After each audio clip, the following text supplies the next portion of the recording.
하나님께서는 이스라엘이 멸망하고 또 이스라엘이 바벨론 포로에서 예루살렘으로 돌아오고 하는 이 모든 일들을 하시는 과정에서 마지막 하나님의 입술로 선지자로서 보낸 것이 말라기 선지자입니다. 그것이 BC 400년이니까 예수님 오시기 전 400년 전이죠. 말라기 선지자를 보내서 올바른 예배를 드리라, 올바른 제사를 드리라. 그리고 여호와의 크고 두려운 날이 임하기 전에 엘리야를 보내겠다, 즉 세례 요한을 보내겠다 라는 약속을 하시고 그리고 아무 말도 하지 않았다. 그래서 예수님 올 때까지의 400년간의 이 비어있는 공간이 있죠. BC 400년의 마지막 구약이 끝나면서 예수님이 오시기까지 400년의 역사 기간 동안에 하나님은 이 땅에 한마디도 말씀을 하지 않으셨다 하는 것이죠. 그럼 하나님은 침묵하셨는데, 그래서 우리는 이것을 구약 성경에서는 침묵 시대라 이렇게 표현합니다만은, 이것을 신학적으로는 중간사라고 얘기를 하죠. 중간사라고 해서 구약과 신약의 사이에 비어있는 400년간의 역사다. 중간사 또는 신약의 배경사다. 이렇게 얘기하죠. 그래서 먼저 오늘은 예수님 오시기 전에 하나님께서 말씀은 하지 않으셨지만, 하나님이 말씀하지 않으신다고 이 세상에 계시지 않는 것이 아니고, 하나님은 그 가운데서도 이 세상의 역사를 움직이셔서 예수님이 이 땅에 오실 모든 이 세상의 인프라스트럭처를 전부 다 만드셨다 하는 것이죠. 그래서 그 배경을 오늘 우리는 보려고 하는 것입니다. 시대로 보면 지금 우리가 구약을 쭉 초기 청동기 시대부터 아브라함 이전의 시대, 족장 시대, 이게 다 청동기 시대였죠. 출애굽과 가나안 정복, 여호수아 때까지. 그리고 사사시대에 비로소 철기 문명이 시작됐고 철병거가 등장을 했고, 왕국시대를 거쳐서 남북 분열왕국 시대를 거쳐서 망해서 바벨론의 포로, 또 포로 후에 페르시아 시대에서 이제 포로에서 귀환해서 성전을 다시 짓고 성벽을 다시 회복하고 하나님의 율법을 다시 회복하는 지난주에 이 구약의 마지막 시대를 했죠. 그래서 이제 이어지는 시대가 헬라 시대다. 그러니까 예수님 오실 때는 로마가 지배하는 세상이 됐는데 페르시아 시대에서 바로 로마 시대로 이어지지 않는다 하는 것이죠. 이 400년간의 비어있는 시간이 있었다. 이것을 그리스가 세계를 지배하는 헬라 시대, 헬라는 그리스죠. 그리스 시대가 있었다 하는 것입니다. 그래서 오늘은 이 헬라 시대와 그리고 잠깐 동안에 이스라엘이 정권이 회복되었던 마카비 왕조가 잠깐 한 100년을 지배를 했는데, 이스라엘 역사에 있어서 이스라엘이 망하고 나서 처음으로 이스라엘 백성이 스스로 이스라엘 땅을 지배하는 시기가 있었다 하는 게 굉장히 좀 새로운 거죠. 요 100년간의 시기가 있었고, 이때 이제 로마가 이스라엘 땅으로 들어오면서부터 로마가 지배하는 세계가 이제 되는 것이 그 예수님이 탄생하는 시대가 로마 시대죠. 그래서 오늘은 그 배경사가 되는 헬라 시대와 마카비 시대를 좀 커버해 보려고 하는 것입니다. 그래서 이제 이 신약편에서 다룰 시기인데요. 신약편에서 다룰 시기는 BC 331년, 이게 이제 알렉산더 대왕이 등장하는, 알렉산더 대왕, 여러분들은 우리가 성경 공부를 하는데 무슨 알렉산더 대왕을 알아서 뭐하나, 역사책에서 배운 기억이 아물아물한데, 근데 이 알렉산더에는 굉장히 중요합니다. 이것은 성경을 공부하기 위해서는 반드시 알아야 되고, 알렉산더를 모르면은 성경에서 이해 못하는 말들이 많이 나오게 돼요. 그래서 알렉산더 대왕이 등장해서부터 헤롯 왕의 죽음까지, 헤롯 왕의 죽음이라는 것은 예수님이 탄생했을 때 바로 이 헤롯이 아기가 나면은 2살이야 다 죽이라고 그랬죠. 그 명령을 한 사람이 명령을 해놓고 자기가 죽습니다. 근데 곧 죽기 전에 예수님이 탄생하죠. 그래서 이게 주전 4년이라는 게 예수님 탄생 시기예요. 그러니까 알렉산더 대왕이 등장해서 그리스가 세계를 지배하는 시대부터 예수님 오시기까지 약 300년간의 그 기간이 이것이 지금 신약의 배경사가 되는 기간이다. 그리고 이제 헤롯 왕의 죽음부터 예수님의 십자가 사건까지 약 30여 년간의 시간이 있죠. 이것이 바로 복음서에 해당하고 그 다음에 주 30년, 70년까지는 초대교회가 탄생해서 예루살렘의 성전이 파괴돼서 로마에 의해서 완전히 파괴될 때까지 이것이 이제 신약의 역사적으로 정리하게 되면 시기가 이렇게 세 가지로 이렇게 구분될 수 있다는 것이죠. 자, 그래서 제가 아까 서두에 잠깐 말씀드렸지만 페르시아 시대에서 중간에 지금 그리스 헬라 시대가 약 300년여 년 있었는데 헬라 시대를 우리가 생략하고 말하자면 예수님이 오시기 전에 말하자면 배경이 되는 중간사를 알지 못하고 로마 시대로 바로 직행하면 성경을 읽을 때 무슨 문제가 생기냐. 자, 성경에 신약에서 계속 나오는 바리새파, 사두백파 이게 뭔 소리인지를 모른다는 것이죠. 이것이 바로 이 그리스 헬라가 지배하는 시대였기 때문에 이런 것들이 나왔다. 열심당도 마찬가지로. 그리고 수전절은 무엇인가? 요한복음에 보면은 예수님이 성전에 오셨는데 이날은 수전절이라 이렇게 나옵니다. 그러니까 우리가 성경을 읽을 때 수전절이 뭔가? 수전증인가? 컵 들고 막 이게 나이 드신 분들 중에 이 수전증이죠. 그 수전증이 아니라 성전을 지킨 날, 수전절. 이게 다 이제 헬라 시대에 해당하는 이야기가 있는 것이죠. 그리고 사복음서와 사도행전에 등장하는 헤롯. 성경은 그냥 계속 헤롯 왕 하는데요. 우리 신약을 볼 때 헤롯 왕이 엄청나게 많아요. 여러 명의 헤롯 왕입니다. 그러니까 헤롯 아그리빠, 헤롯 빌립, 헤롯 누구누구 이렇게 해가지고 근데 그 헤롯이 다 다른 사람들이에요. 근데 우리는 성경에서 그냥 다 헤롯이라 그러니까 그 헤롯을 정리할 필요가 있다. 이것을 알려면 이것도 헬라 시대의 배경을 알아야 된다는 것이죠. 그리고 왜 사도 바울을 이방인의 사도라 하는가 하는 것도 이제 이 그리스가 지배하던 이 배경을 우리가 이해할 때 모든 것을 이해할 수 있다는 것입니다.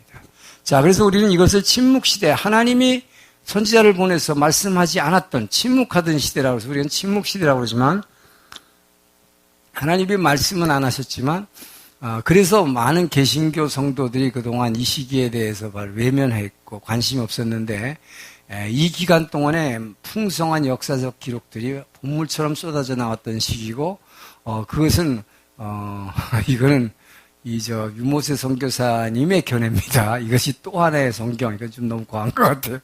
성경은 하나님의 말씀인데 하나님의 말씀은 아니죠. 다만 하나님이 이렇게 일하셨던 그 배경을 우리는 이 기간을 통해서 알 수 있다. 자, 그래서 지금 파트 1 그리스 시대입니다.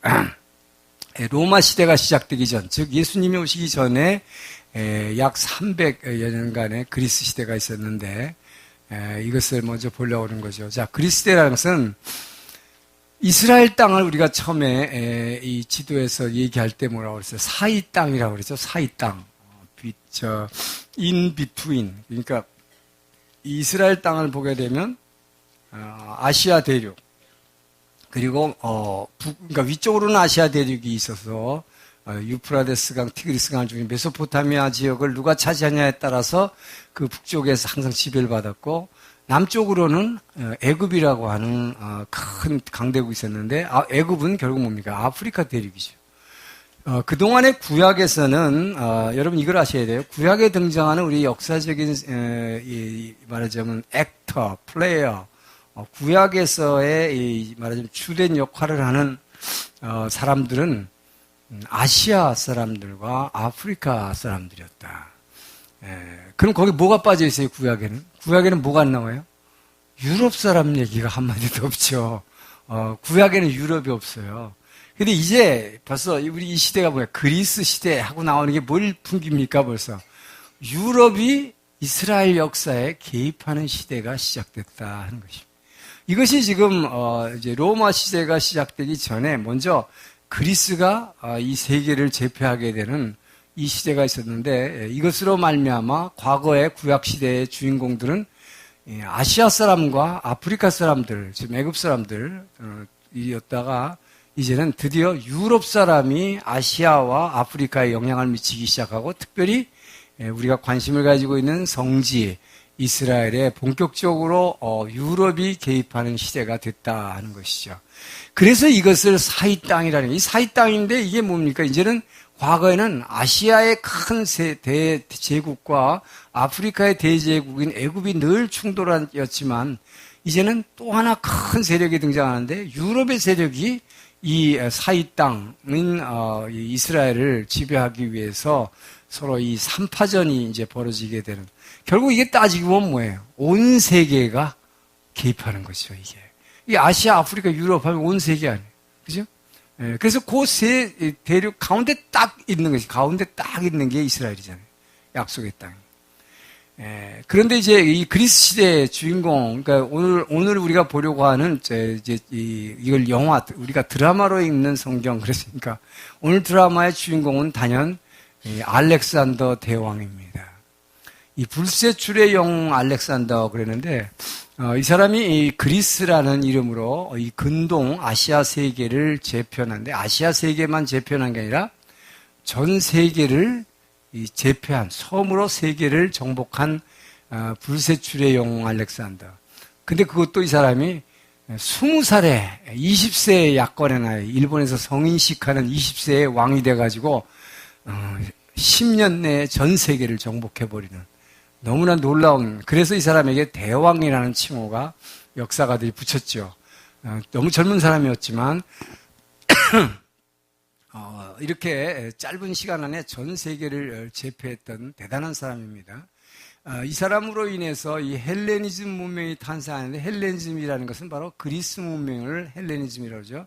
근데 그냥 그리스 문명, 순수 그리스 문명이라기보다는 원래 그리스 문명인데, 이것을 이제 아시아의 이 사고방식, 이 아시아인들의 사고방식과 유러피안들의, 유럽 사람들의 사고방식을 말하자면 이렇게 합쳐놨지만 중심은 그리스의 말하자면 문화와 그리스의 언어, 헬라어, 또 그리스의 철학, 이걸 본질로 하는 게 이제 헬레니즘 문명이죠. 이 헬레니즘 문명이 전 세계를 지배하게 되는 시대가 바로 알렉산더 대왕에 의해서 열린다는 것이요.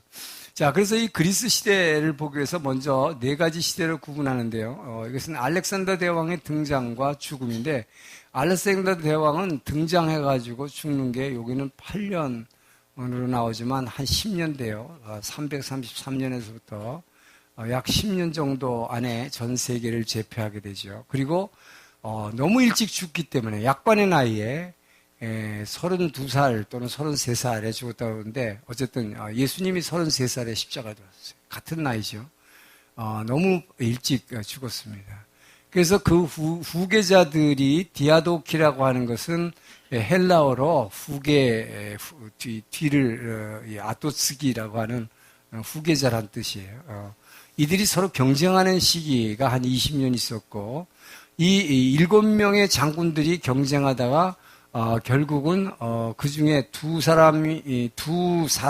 나라가 이제 지배하게 되는데, 그것이 프톨레미, 오늘날의 이집트 프톨레미 왕국이 통치하는 시기와 시리아에 해당하는 셀류커스 왕국이 통치하는, 그러니까 원래 이 사람들이 알렉산더의 장군들 이름이에요.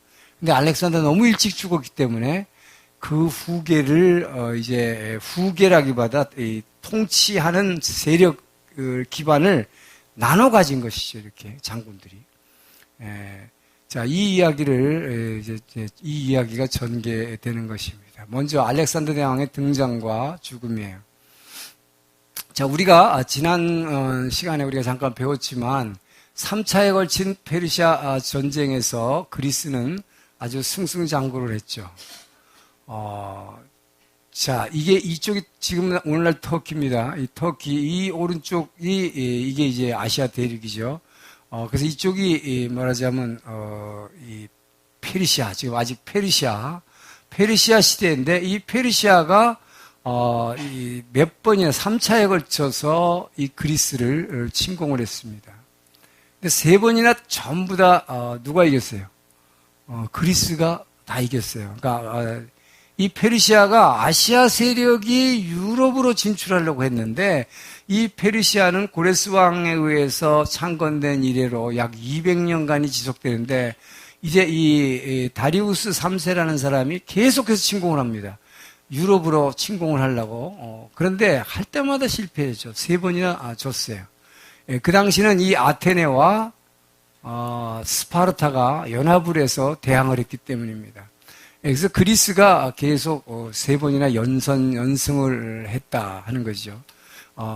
자, 그리고 나서 그리스가 이제 계속 이겼는데, 잠깐만요. 그리고 나서 뭐가 있었어요? 페르시아가 전쟁을 해서 아시아 세력이 유럽으로 그리스로 쳐들어왔을 때는 스파르타와 아테네가 둘이 합쳐가지고 열심히 싸워가지고 페르시아를 이겨냈어요. 막아냈어요. 그런데 그러고 나서 지난주에 잠깐 봤죠. 뭡니까? 그 유명한 스파르타와 아테네가 약 30년간이나 펠로폰네소스 전쟁이라고 하는 30년간 자기네끼리 이제 누가 이 그리스를 지배하는가라는 전쟁을 하게 됩니다. 여기에서 승자는 단연 스파르타가 승자죠. 소위 스파르타식 교육을 받은 사람들. 근데 스파르타식 교육을 이긴 게 아니라 사실은 여기에 뒤에서 페르시아가 계속 원조를 해줬기 때문에 이긴 것이죠. 그런데 이제 이 전쟁이 끝나고 나서 이 잿더미가 된 30년간 자기네끼리 전쟁을 했죠. 그리스 사람들끼리. 근데 이 잿더미가 된 발칸에서 피어난 꽃이 바로 이 알렉산더 대왕이다 하는 것입니다.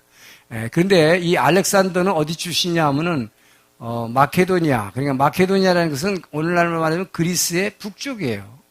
그리스의 북쪽은 이 사람들은 야만인들이라고 생각하고 있었습니다. 왜냐하면 자 보세요. 이 그리스 문명의 핵심은 어디입니까? 아테네죠. 아테네. 이 아테네와 스파르타인데 이게 이제 그리스 문명의 핵심이니까 아테네라는 건 여러분 뭘 생각해요? 그리스에서 제일 먼저 나온 게 뭐예요? 민주정치잖아요. 그러니까 민주정치, 소위 자유주의, 평등, 그 다음에 이 무역, 뭐, 하여튼 문화, 문명, 뭐 이런 것들이 이제 꼽히는 게 아테네인데, 아테네를 중심으로 해서 있는데, 아직 여기를 이제 이 전체를 발칸반도라고 그러죠. 이 발칸반도의 북쪽에 있는 마케도니아는 아직 그런 민주정치가 불어들지 않았어요. 그래서 여기 있는 그리스 사람들은 아테네와 스파르타 사람들은 마케도니아 사람들을 오랑캐다, 야만인이다 불렀습니다. 그런데 이 마케도니아가 야만인이라고 불렀는데 그건 왜 그러냐? 아직 왕정을 하고 있기 때문에 왕이 다스린다 이 말이죠. 민주정치가 아니다. 이 투표에서 뽑는 게 아니다 이 말이죠. 왕정을 하고 있었다. 근데 이 왕정을 하고 있는데 바로 이 마케도니아 알렉산더의 아버지 필립 2세라는 사람이 이제 말하자면 이 큰 그리스 땅을 전체를 통일하게 됩니다. 이 아버지가 통일하게 되는데 이제 뒤에서 보죠 한번. 자, 알렉산더가 등장하는 배경이에요. 이 알렉산더 대왕의 아버지는 필립 2세인데 이 필립 2세는 물론 그 앞에 이제 이 마케도니아의 국가 발전의 토대를 이룬 사람이 있었습니다만은 제일 중요한 것은 알렉산더의 아버지였던 필립 2세예요. 이 필립 2세는 이 아켈라우스 통치 당시에 그리스 안에서 자기네끼리 막 전쟁하고 있을 당시에 잡혀가지고 테베라고 하는 곳에서 인질로 잡혀가 있었습니다. 대개 역사에 보면요, 위대한 인물들은 특히 이제 왕족이면 인질로 잡혀가 있는 경우가 뭐예요? 우리 한국 땅에서도 여러분 삼국 통일한 누구예요? 김춘추가 옛날에 수나라에 이제 수나라에서 당나라로 바뀌는 그 무렵에서 인질로 잡혀가 있었죠. 그런 사람들이 그러니까 중국 정세를 잘 알게 되고 외교를 잘 하게 되고 외교를 통해서 통일하는 걸 보게 되는데 이 필립 2세는 그 테베라는 곳에 붙잡혀 가서 인질로 있었는데 이 테베에 가서 인질로 붙잡혀 있는 동안에 엄청난 군사 전략을 배우게 됩니다. 그것은 그렇기 때문에 이게 뭐냐? 여러분 인질로 잡혀가면 고난이에요, 축복이에요? 고난이죠. 엄청난 고통이에요. 그런데 이 고통의 과정이 있었기 때문에 이 마케도니아가 이제 그리스 전체를 통일하게 된다는 거죠. 그것은 이 사람이 거기에 인질로 잡혀있는 동안에 배운 게 있어요. 그것이 엄청난 이 전술입니다.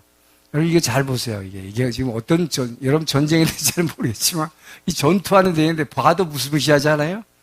이 지금 여기에 수백 명의 병사들이 한 사람당 4.5m나 되는 여기서 저 끝까지 되는 이 긴 창을 다 들고 있는 거예요. 근데 이게 딱딱 붙어가지고 이렇게 쫙 붙어서 앞으로 이렇게 뭡니까 창을 앞으로 내놓고 있고 이것이 이 앞에서 공격을 해오면 그 다음 이 두 번째 라인 있는 게 앞으로 쫙 펴지고 하면서 뭐 도저히 뚫고 올 수가 없어요. 이 지금 마케도니아 이 밀집 방어진은 그렇기 때문에 바로 이 방어진을 갖다가 배운 거예요. 이 잡혀가 있는 인질로 간 곳에서 배운 거예요. 그래서 이거를 적용해 가지고 이 마케도니아가 이제 엄청난 강대국이 되는 것입니다. 그래서 바로 뭐 여기 위에 있는 지방들을 정복한 다음에 이 점점 정복해 나가기 시작하면서 마케도니아가 위에서부터 이렇게 이 그리스 전체 발칸반도를 밑으로 이렇게 점령해 내려오니까 이 당시 아테네의 아테네의 문명이라는 건 뭡니까? 이 폴리스 광장이라는 데서 사람들이 모여가지고 자유롭게 막 토론하고 뭐 새로운 사상을 얘기하고 하는데 당시에 데모스테네스라고 하는 유명한 웅병가가 있었어요. 이 웅병가가 저 야만인 같은 마케도니아가 쳐들어와서 오히려 아테네와 밑을 점령하려고 하니까 굉장히 위기를 느껴가지고 이 사람이 이 반마케도니아 동맹을 형성하라는 유명한 연설하는데 그 연설이 필리피카라는 연설이 역사적으로 아주 유명합니다. 그것은 마케도니아가 점령하는 것을 막아라 하는 그런 연설이었어요. 그래서 반마케도니아 동맹군이 형성돼서 예를 들면 아테네나 스파르타나 고린도나 이런 세력들이 도시국가들이 합쳐가지고 전투를 벌이게 되는데 그것이 바로 카이로네이리아라는 전투에서 그러나 바로 필립 2세가 만들어낸 이 엄청난 군대가 아주 압도적인 승리를 거두게 됩니다. 그래서 마케도니아 전체를 통일하게 되죠. 이 전체를 통일한 다음에 고린도라는 도시에서 이제 페르시아 정보를 선언합니다. 이게 뭘 의미합니까? 지금까지는 아시아 세력인 페르시아가 계속 유럽으로 쳐들어오는 걸 막기만 하느라고 급급했는데 이제는 자기네가 정예 부대를 가지고 아시아 대륙으로 쳐들어가겠다는 결의를 하게 되는 거예요. 근데 이 아버지는 그 결의만 했고 실제로 이것을 이루어내는 것이 그 아들인 알렉산더다 하는 것입니다. 자, 그래서 이 아들이 이제 이것을 이뤄내는데 여기 보면은 아까 우리 잠깐 얘기했지만 3차에 걸친 페르시아가 전쟁에서는 그리스 연합군이 승리했다고 해서 페르시아가 쳐들어올 때마다 막아냈죠. 여기서 두 번째 전투가 유명한 지난번 얘기했던 마라톤 전투였어요. 여기서 마라톤이 나왔다고 그랬죠. 그래서 이 그리스 연합군의 3차에 걸친 승리로 인해서 누가 이 그리스를 독주하고 지배하게 되냐? 아테네가 독주하는 시대가 있었어요. 그러다가 스파르타와 아테네 간에 30년 펠로폰네소 전쟁을 거치면서 이제 스파르타가 이 주요 말하자면 메이저 플레이어가 됐어요. 제일 말하자면 중요한 액터 플레이어가 됐죠. 그러다가 또 한 번의 전투를 통해서 아까 피터 2세가 인질로 잡혀 있다는 그 테베라는 곳이 독주를 하게 됐고, 그리고 나서 이제 카이로네리아 전투를 통해서 결국 북쪽에 있던 마케도니아가 이 그리스를 완전히 지배하게 되는 이제 시기가 됐다는 것입니다. 여기서 이제 알렉산더가 드디어 등장하게 돼요. 자, 영웅 알렉산더와 세계를 바꾼 정복입니다. 자, 20세라고 하는 약관의 나이, 정말 너무 어린 나이인데, 이 20세의 알렉산더에게 아버지에게 피터 2세가 너무 일찍 죽었습니다. 갑자기 죽었어요.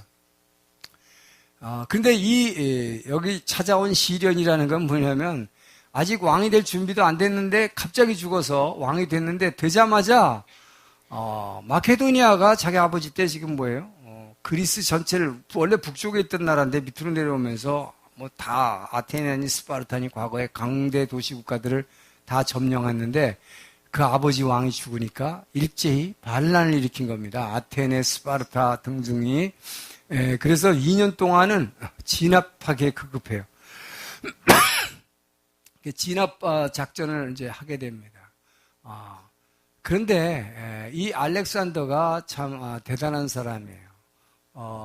이 알렉산더가 소년 시절에 자기 아버지에게 누군가가 지방에 이제 뭐 예를 들면 군수 같은 사람이 하나 좋은 이거 명마니까 이것은 임금님만 탈 수 있는 좋은 말이니까 드립니다. 그리고 말을 가져왔어요, 왕궁으로. 근데 이 말이 너무 막 날뛰고 싸나워서 이 아버지 왕이 도저히 이건 어떻게 할 수가 없다. 이런 말은 이거 못 쓰겠다. 그럼 도로 가져가라고 그랬어요. 근데 이 소년 알렉산더가 옆에서 이렇게 보고 있다가 이런 말을 했어요. 자기 아버지 앞에서. 저렇게 말하자면 아무나 탈 수 없는 세계 최고의 명마를 주었거늘 저 명마를 자기가 다룰 줄 모른다고 해서 돌려보내는 어린석은 사람이 있구나 이랬어요. 자기 아버지한테. 아버지가 너무 깜짝 놀랐어요. 그래서 너 말 탈 줄 알아? 그랬어요.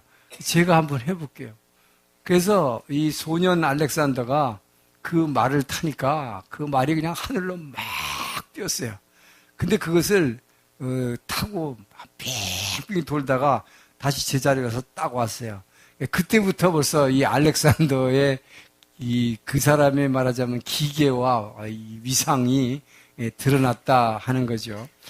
그거보다도 이 알렉산더는 가장 중요한 뭐 일화가 굉장히 많습니다만은 무엇보다도 중요한 것은 자 알렉산더가 이렇게 세계를 이제 정복하게 되는 이제 저 장정길에 오르는데 원래 자기 아버지 때 고린도 동맹군을 만들었죠. 고린도에서 이제 동맹을 결성해서 이 세계사를 바꾸는 원정길에 오르는 것입니다. 이것은 뭐예요? 페르시아로 아시아로 진격해 들어가는 처음으로 유럽 세력이 맨날 아시아에 공격만 받았는데 이 유럽으로 우리가 공격해 들어간다는 그 말하자면 생각을 하게 된 거죠. 근데 이제 이 원정을 하게 되는데 이 세계사를 바꾸는 원정길이 오르게 되는데 여기에는 이 사람이 전쟁만 잘한 것이 아니에요.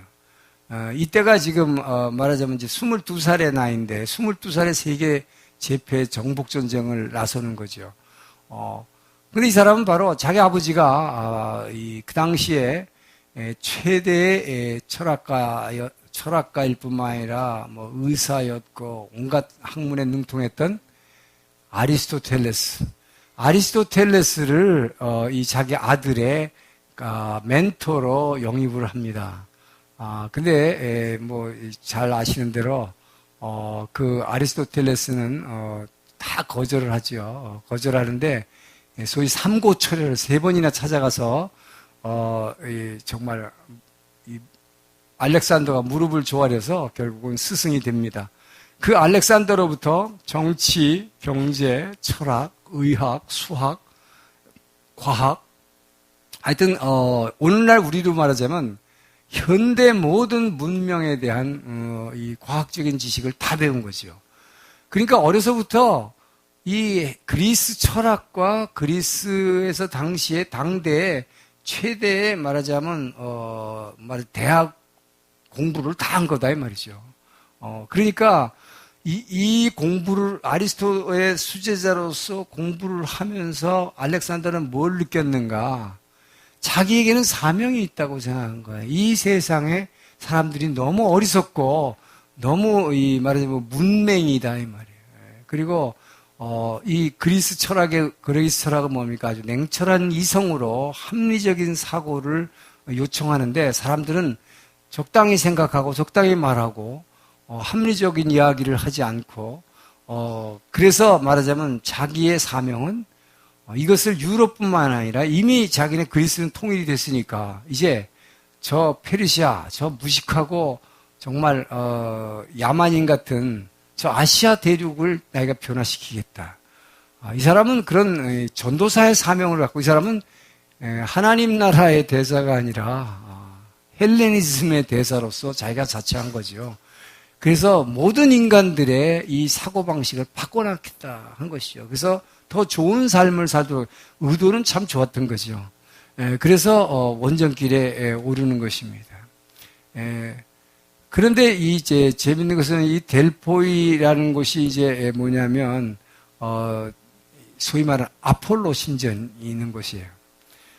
전쟁에 나가기 전에 그리스의 왕은 제일 먼저 델포이 신전에 가서 거기에 대신관을 만나서 그 신전에 들어가서 신관으로부터 신탁을 받으며 신탁이라는 말은 우리 기독교 용어로 하면 예언을 받는 거예요. 그 델포이 신전에 이제 아폴로 신전에 들어가서 그 신관을 만나러 갔습니다. 근데 이 알렉산더 대왕이 비록 젊지만 자기가 왕인데 거길 갔는데 신관이 나오지도 않는 거예요. 바깥으로. 너무 화가 났어요. 그래서 신하를 시켜서 물어봤더니 왜 왕이 왔는데 아무도 안 나오냐? 그랬더니 오늘은 길일이 아니고 날이 안 좋은 날이라 뭐 왕이고 뭐고 절대로 아무도 우리 신관께서 만날 수가 없다고 그럽니다. 그렇게 얘기를 했어요. 자기는 지금 전쟁을 나가려고 예언을 받으러 왔는데. 그래서 이 알렉산더는 22살의 알렉산더 왕은 그냥 문을 부시고 자기가 들어가가지고 그 대신관의 멱살을 잡고서 끌고 나왔다 그래 밖으로. 그래가지고 뭐 이런 자가 다 있냐. 이 알렉산더 대왕을 뭘로 알고 그랬더니 그 신관이 이렇게 얘기하더라는 거예요. 당신은 누구한테도 결코 지지 않겠군요. 이렇게 얘기했다는 거예요. 그러니까 바로 그 말이다. 내가 그 말을 듣고 싶었다. 누구한테도 지지 않을 것이군요. 바로 그거다. 난 이제 더 이상 뭐 기다릴 필요도 없고 이미 신탁을 내가 받았다 하는 거죠. 당신은 누구에게도 지지 않겠군요. 그래서 바로 말하자면 이렇게 굉장한 집념이 강하고 추진력이 강했던 사람이다 하는 것이죠. 자, 그래서 이제 3번에 걸친 전쟁에서 페르시아를 멸망시킵니다. 페르시아를 멸망시키는데 아주 전광석화 같이 쳐들어가서 멸망시키게 되죠.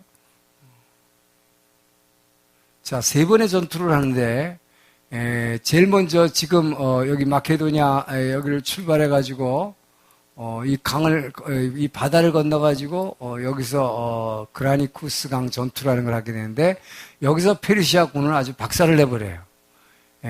그러고 나서 한 1, 2년 후에 1년 후에 다시 2차 전투를 벌이게 되는데 그 2차 전투가 아수스라는 전투를 하게 됩니다. 이 전투를 하기 위해서 이제 이 지역을, 이 아시아 대륙을 조금씩 정복해 나가기 시작하는데 사르디스라고 하는 옛날 리디아 왕국의 수도를 점령하고 밀레토스, 이게 사도 바울이 마지막 전도여행 돌아올 때 장로들을 모아놓고 고별 설교한 밀레도죠. 그리고 고르디온이라는 곳을 정복했는데 이 고르디온이라는 곳에 들어갔더니 거기도 큰 신전이 하나 있는데 이렇게 써 있었다는 것입니다. 이 세계를 정복하려는 자는 이 신전으로 들어와서 이 신전에 있는 아무도 풀지 못하는 매듭이 있어요. 매듭. 이렇게 막 묶어놓은 매듭이 있는데 요 매듭을 푸는 자가 전 세계를 지배할 수 있다. 그렇게 그걸로 유명한 데래요. 그래서 이제 알렉산더 대왕이 자기는 전 세계를 지배해야 되니까 거길 딱 들어갔는데 그 매듭을 암만 풀려고 해도 풀 수가 없어서 이렇게 딱 보더니 알렉산더는 가져오라고. 그러더니 그거를 땅바닥에다 놓고 칼로 그냥 탁 치니까 매듭이 풀어졌겠어요? 안 풀어졌어요? 그래서 알렉산더는 칼로 매듭을 풀어서 세계를 정복했다는 것입니다. 그러니까 이 사람의 말하자면 사고방식을 이렇게 우리가 알 수 있어요. 그러니까 어떻게 해서라도 세계를 정복하겠다는 이 집념이 대단한 사람이에요. 예. 자, 그래서 이 아수스 전투에 임하는데 페르시아의 다리우스 3세는 이 알렉산더가 너무 노도질풍 같은 속도로 이렇게 쳐들어오니까 정신이 없는 거예요. 너무 무서웠어요. 그래가지고 용병을 사가지고 군대를 한 40만 명에서 50만 명의 군대로 말하자면 만들었습니다. 그래서 아수스라는 데서 기다리면서 자기 가족까지도 다 거기 있게 하면서 자기네 간지 이번에는 분명히 이긴다고 생각한 거죠. 왜냐? 알렉산더의 군대는 전부 합해서 4만 명이 안 됩니다. 보병이 3만 5천 명이고 기병대가 5천 명이니까 약 4만 명이에요. 그런데 자기네는 40만이니까 10배가 넘는 엄청난 병력을 갖고 지금 대치하고 있으니까 충분히 이긴다고 생각한 거죠. 근데 이 알렉산더는 엄청난 전략가입니다. 이 사람은 그러니까 철학, 정치, 경제, 이 기하학까지 다 아는 사람이에요. 그래서 아마 이 사람이 동양에 아마 있었다면 손자병법까지 다 알았던 것 같아요. 너무 전쟁의 전략가예요. 그래서 40만을 대적하고 싸웠는데 결과는 어떻게 됐을까요? 페르시아군이 여기서 완패를 했습니다. 40만 중에 10만 명이 죽었어요. 그런데 알렉산더의 군대의 전사자는 불과 200명에 지나지 않았다. 이게 말도 안 되는 얘기죠. 아까 우리가 그림에서 본 그 대열로 공격을 하니까 이게 마치 고슴도치가 돼가지고 막 이렇게 찌르니까 접근을 못해요. 접근을 상대방이. 그냥 그 속도로 그냥 계속 밀고 나가니까 그냥 다 밀리기만 하는 거예요. 그래서 여기서 다리우스 3세의 어머니, 그러니까 황태후와 왕후와 자기 아내와 아들들이 다 잡힙니다. 다 잡히는데 알렉산더는 그 부모들과 가족들에게 선대를 해요. 저 사람들을 죽이지도 않고 노예로 삼지도 않고 저 사람들을 다 그냥 왕궁에서 먹을 수 있게 해주라고 그렇게 하고, 왜냐? 자기의 목적은 헬레니즘을 전파하는 것이다. 그러니까 인간에게 제대로 된 사고와 제대로 된 자유와 평등과 이런 사상을 자기는 불어주겠다 하는 것이었어요. 그리고 나서 이 알렉산더는 이 왕은 그러나 도망갔어요. 다리우스 3세는 도망갔습니다. 근데 알렉산더의 작전은 항상 이렇게 저기에 왕이 달아나면 추적하지 않았어요. 추격해 가지 않았어요. 그냥 시간을 두고 도망가도록 가만히 내버려뒀어요. 그리고 나서 뭘 했냐? 자기가 하고 싶은 지금 다른 데를 점령해 버리는 것입니다. 지금 보세요. 일로 메대 쪽으로, 옛날 메대 쪽으로 도망가는데 일로 추적을 안 하고 이제 뭘 합니까? 진짜 세계를 제패하려면 어딜 제패해야 돼요?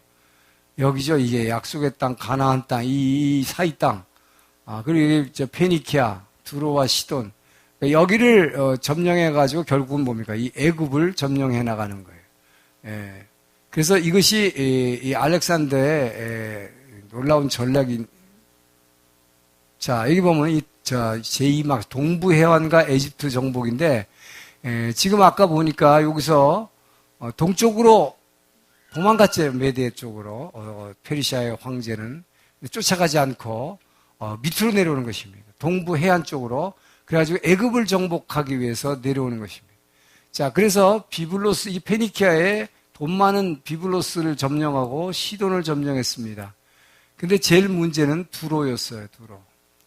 여러분, 이 두로라는 것이 얼마나 점령하기 어려운 성이었냐면 과거에 아수르에 사네립이 있었죠. 사네립이 히스기야 왕 때 예루살렘을 포위했던 사네립, 그 사네립이 두로를 점령하기 위해서 5년간을 포위를 했는데 점령을 못했습니다. 그리고 그 뒤를 이어서 아수르의 뒤가 누구예요? 바벨론이죠. 바벨론의 느부갓네살 왕이 이 지역을 전부 애굽까지도 다 점령했는데 유일하게 점령 못한 게 두로성이에요. 이 두로성은 느부갓네살이 13년간이나 포위를 했는데 점령을 못했다고 합니다. 대단한 성이죠. 왜 그러냐? 이 두로라고 하는 것이 난공불락의 성인데 그것은 바다에 있기 때문입니다. 육지에서부터 약 1km 정도 떨어진 바다 가운데 섬 같은 데 있는 바위섬 위에 있는 성이에요. 그 성이 워낙 높고 이 바다 위에 마치 떠 있는 요새처럼 돼 있기 때문에 여기를 쳐들어오려도 바다니까 배 타고 거기를 가가지고 다시 그걸 쳐들어간다는 게, 그러니까 지금까지 바벨론도 그렇고 아수르도 그랬고 5년 13년 포위만 했지 점령을 못했어요. 자, 이것을 알렉산더는 단 7개월 만에 점령을 해버립니다. 어떻게 점령을 하냐면 바다에서 1km 떨어져 있다고 그랬죠. 그 바다에서 그 섬까지 1km를 말하자면 제방 뚝을 놓은 거예요. 제방 뚝을 쌓는 거예요. 그거 쌓는데 7개월이 걸린 거예요. 제방 뚝을 쌓아가지고 군대가 쳐들어와서 그대로 점령을 해버렸어요. 그래서 그렇다고 이 사람이 무슨 되게 좋은 사람이냐면 두로를 점령하기 전에 포위하면서 항복하라고 사신을 보냈는데, 이 두로는 지금까지도 외적이 쳐들어올 때마다 아수리아도 그랬고 바벨론도 그렇고 자기네들이 늘 이겼기 때문에 알렉산더가 파송한 사절을 죽여가지고 바다로 던져버렸습니다. 그래서 알렉산더는 그걸 보복하기 위해서 두로성을 함락한 후에 두로성에 있는 주요 지도자들을 300명을 십자가에다가 매달아가지고 처형했다. 이게 아마 여기서 십자가 처형이 처음 나오는 것 같아요. 아주 비참하게 처형을 하고, 자, 그리고 이제 애굽을 진격합니다. 그래서 멤피스 애굽의 수도를 정복하고 막 질풍같이 그냥 가서 정복을 해버려요. 그리고 나서 여기다가 이게 이제 역사적으로 유명한 알렉산드리아, 이게 나일강 삼각주, 제일 비옥한 데죠. 이 비옥한 곳에다 얼마나 여유가 있어요, 이 알렉산더가. 지금 정광석화 같이 이 세계를 정복하는데, 이 정복하는 과정에서 도시를 하나 세웁니다. 남의 나라에다가. 자기 이름을 따서 알렉산더니까 알렉산드리아. 이 알렉산드리아라는 도시를 여기서 이 지중해 해안가에다 만드는데, 이것이 바로 나중에, 그러니까 앞으로 300년 이상을 이곳에서 이 헬레니즘을 꽃피우는 아주 놀라운 이 헬레니즘 문명의 중심지가 되어버려요. 오히려 아테네가 아니고 알렉산드리아를 중심으로 해서 이 세계적인 헬레니즘 문화를 보급하게 되고, 여기다가 큰 도서관을 세워서 이제 나중에 보면 여기서 이 구약 성경도 번역하게 되는 일이 일어나죠. 그건 뒤에 나옵니다만은. 자, 그리고 나서 이 아몬 신전을 방문했다가 이제 되돌아가면 이제 다시 이제 위로 가면서 진짜 페르시아를 완전히 이제 점령하기 위해서 올라가는 길이에요. 근데 이 올라가는 길에 겨울이 됐습니다. 그 겨울이 돼서 가사라는 곳에서, 이게 이제 지중해 해변가이기 때문에 이 지중해 해변가에서 겨울을 지내고 말하자면 겨울 휴가를 보내고 가기로 했어요. 이 겨울 휴가를 보내기 위해서 알렉산더가 가사에 머물고 있을 때에 이 이스라엘 땅에서는 두 가지의 큰 에피소드가 있게 됩니다. 첫째는 이 사마리아예요. 북쪽의 이 사마리아. 이 사마리아 사람들은 머리가 좋아가지고 얼른 알렉산더 군에 붙어버렸어요. 우리가 거기 싸워봐야 뭐 상대도 안 될 거니까. 그래서 알렉산더 대왕에게 우리는 당신 편입니다. 당신의 종입니다. 그러고서 8,000명의 군사를 보냈어요. 쓰시라고. 그러니까 알렉산더가 이제 기분이 좋았겠죠. 그게 알렉산더의 기분을 이제 아주 좋게 만들어 다음에 이 당시에 사마리아의 총독, 이 사마리아의 총독이 있었는데 이 사마리아 총독이 산발랏이에요. 누구하고 이름이 똑같아요? 느헤미야 때에 그 성 짓는 걸 반대했던 그 사마리아의 산발랏하고 이름은 같은데 다른 사람입니다. 이 사마리아 총독이 자기 사위가 있는데 유대인이었어요. 자기 사위가 유대인인데 그냥 유대인이 아니라 예루살렘의 성전에서 일하는 레위 족속 제사장이었습니다. 이 레위 제사장인 므낫세라는 제사장인데, 이 므낫세라는 제사장이 사위인데, 이 사위가 예루살렘 성전에서 생각해보세요, 여러분. 목사이죠. 제사 지내던 사람이 권력의 욕심이 생겨가지고 사마리아 총독의 딸과 결혼해버린 것입니다. 그러니까 당시 예루살렘 성전의 제사장은 이 뭐예요? 레위 족속이고 아론의 후손이죠. 그런데 이 성전의 제사장이 이방 여인과 결혼했기 때문에 성전에서 잘린 겁니다. 말하자면 당신은 이제 예루살렘 성전에서 목회할 수 없어. 쫓겨났어요. 그래가지고 집에서 놀고 있다가 지금 장인한테 아주 빌어갖고 알렉산더 대왕한테 지금 점수를 잘 땄으니까 하나 부탁을 하나 하라고. 그 부탁한 게 뭐냐? 요 사마리아하고 세겜 사이에 있는 그리심산이라고 있죠. 옛날 여호수아 때 이 축복을 선포했던 이 그리심산, 이 그리심산에다가 성전을 하나 세우도록 허가를 받습니다. 그 알렉산더가 기분 좋아서 허가를 해줬어요. 자, 그래서 사마리아와 세겜 사이에 있는 그리심산에 예루살렘 성전과 비슷하게 생긴 성전이 하나 생기게 됩니다.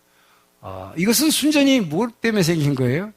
이 므낫세라고 하는 엉터리 제사장, 이 사람이 자기 직업을 유지하기 위해서, 목회를 하기 위해서 교회를 하나 만든 건데, 오늘날 교회하고 성격이 확 다르죠. 예루살렘 성전은 하나님이 명령해서 지으신 것이고 거기서 드리는 제사만 받겠다고 그랬는데 결국 이거 완전히 인위적인 성전이 하나 들어선 겁니다.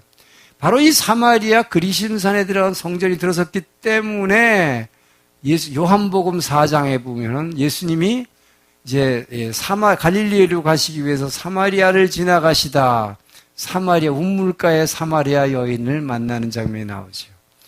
그 우물가의 여인이 예수님한테 질문이 있습니다 하고 하는 게 뭡니까? 우리가 예배드려야 할 곳이 이 그리심산입니까? 예루살렘 성전입니까? 그렇게 질문이 바로 거기서 나오는 거예요. 그러니까 예수님 뭐라고 얘기했어요? 그 질문을 환히 아시는 거죠. 이 사마리아, 이 그리심산의 성전이 어떻게 생긴 걸 예수님은 다 알고 계시니까. 그래서 여기도 아니고 저기도 아니고 오직 신령과 진정으로 예배할지니라 말씀하신 거죠. 자, 사마리아는 그랬어요. 그럼 남쪽의 예루살렘은 어떻게 대응했을까? 이 예루살렘은 여기 지도에는 표시가 안 된. 요 예루살렘은 지금 알렉산더는 그리스죠. 알렉산더 편에 사마리아는 딱 붙어버렸는데 예루살렘은 아직도 페르시아 쪽에 붙었어요. 그 페르시아 쪽에 붙었으니까 알렉산더 입장에서 보면 어떻게 돼요? 예루살렘 성을 그냥 그대로 박살을 내야 되죠. 그 예루살렘 성전이 있는 곳으로 지금 이 알렉산더 대왕이 이 군대를 이끌고 지금 오고 있습니다. 성전을 향해서. 워낙 유명한 데니까 내가 예루살렘 성전이 어떤지 나 봐야겠다. 그러고 왔어요. 오고 있는 걸 보고 이 대제사장이 자기는 페르시아 편이지만 당장 그 유명한 알렉산더 대왕이 무적이라는데 오면 자기는 싸울 수도 없고 제사장이니까 다만 자기는 대제사장 예복을 입고 정중하게 맞이해야겠다. 그래서 앞으로 이렇게 이제 다른 제사장들을 데리고 대제사장이 앞으로 나왔대요. 성전 앞으로. 그런데 놀랍게도 그 대제사장의 모습을 본 알렉산더 대왕이 말에서 갑자기 탁 내리더니 그 대제사장한테 아주 공손하게 절을 하면서 손을 잡고 같이 성전에 들어가서 같이 예물을 드리자. 그래서 거기서 예물을 드렸다는 것입니다. 이것은 아주 유명한 역사적인 일화로 남아있어요. 그래서 장군들이 물었습니다. 나중에. 아니 대왕이시여 어쩐 일로 이들이 지금 페르시아 적편을 들고 있는데 저걸 다 때려 부셔야지 오히려 저렇게 친절하게 가서 같이 이렇게 제사까지 지내십니까? 했더니 너희들은 모르는 일이다. 내가 젊었을 때 어떻게 하면 세계를 빨리 정복할 수 있을까? 나의 꿈은 그것밖에 없었다. 그래서 어떻게 하면 이 헬레니즘의 문화를, 그리스 문명을 모든 야만인들에게 빨리 퍼뜨리는가? 나는 그것만 생각하고 있었는데 잠을 자고 있는데 꿈을 꿨다. 근데 꿈을 꾸는데 어떤 노인네가 나타나는데 그 노인네의 모습이 바로 저분이야. 내가 보니까 너무 깜짝 놀라서 그 꿈에서 보인 노인의 모습이라는 게 대제사장의 그 옷을 입은 그 모습이었어요. 그래가지고 여기 에봇이 있고 여기 12개의 보석이 달려있고 너무 똑같은 거예요. 꿈속에서 본. 근데 그 노인이 자기한테 뭐라고 그랬냐. 내가 너를 도울 테니 너는 세계를 빨리 정복해라. 너에게 달려있다. 그렇게 얘기하더라는 거예요.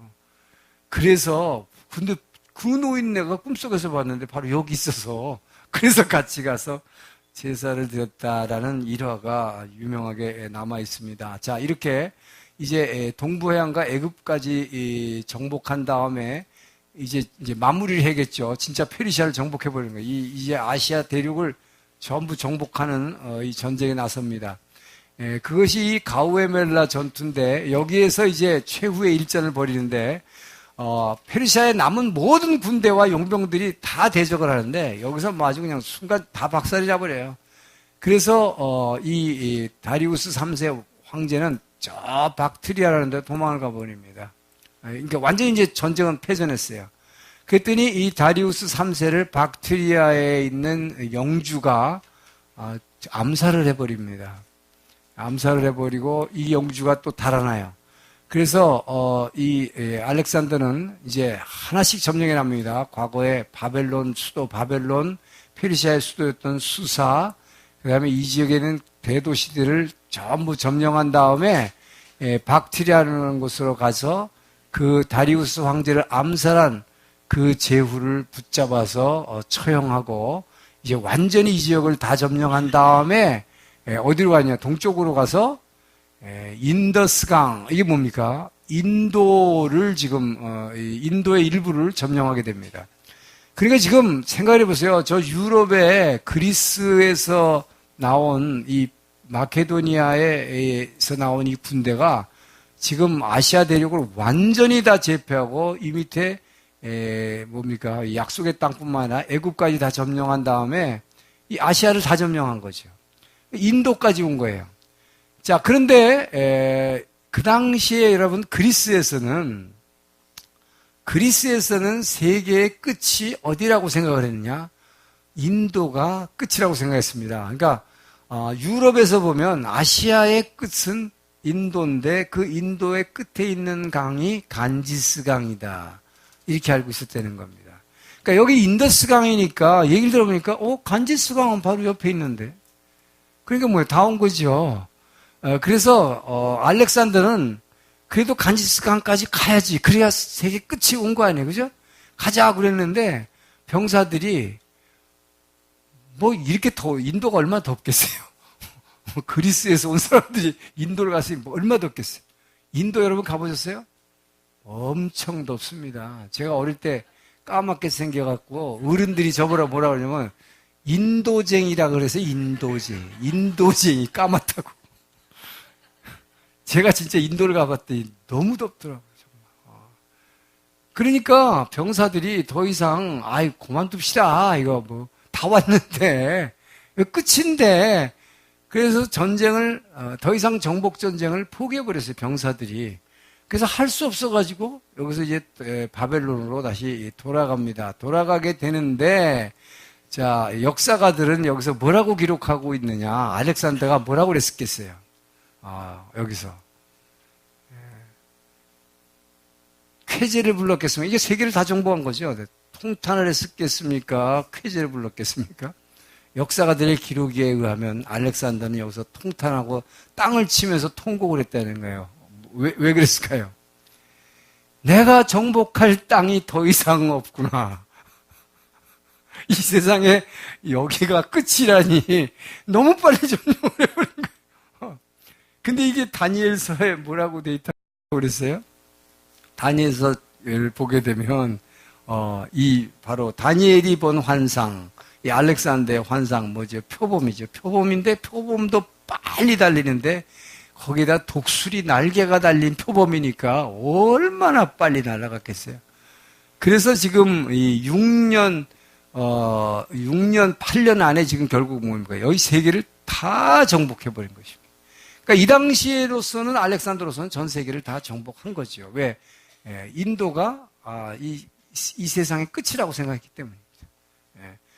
그래서 이제 더 이상 정복할 게 없다고 해가지고 바벨론으로 와가지고 바벨론에서 머물고 있으면서 결국은 여기서 죽게 돼요. 근데 아주 요절을 하죠. 그러니까 33살의 나이에 죽게 되는데 여기에는 이제 많은 일화들이 남아있어요. 알고 추측입니다. 왜 죽었느냐? 알렉산더가 죽은 이유에 대해서는 밝혀진 것이 없어요.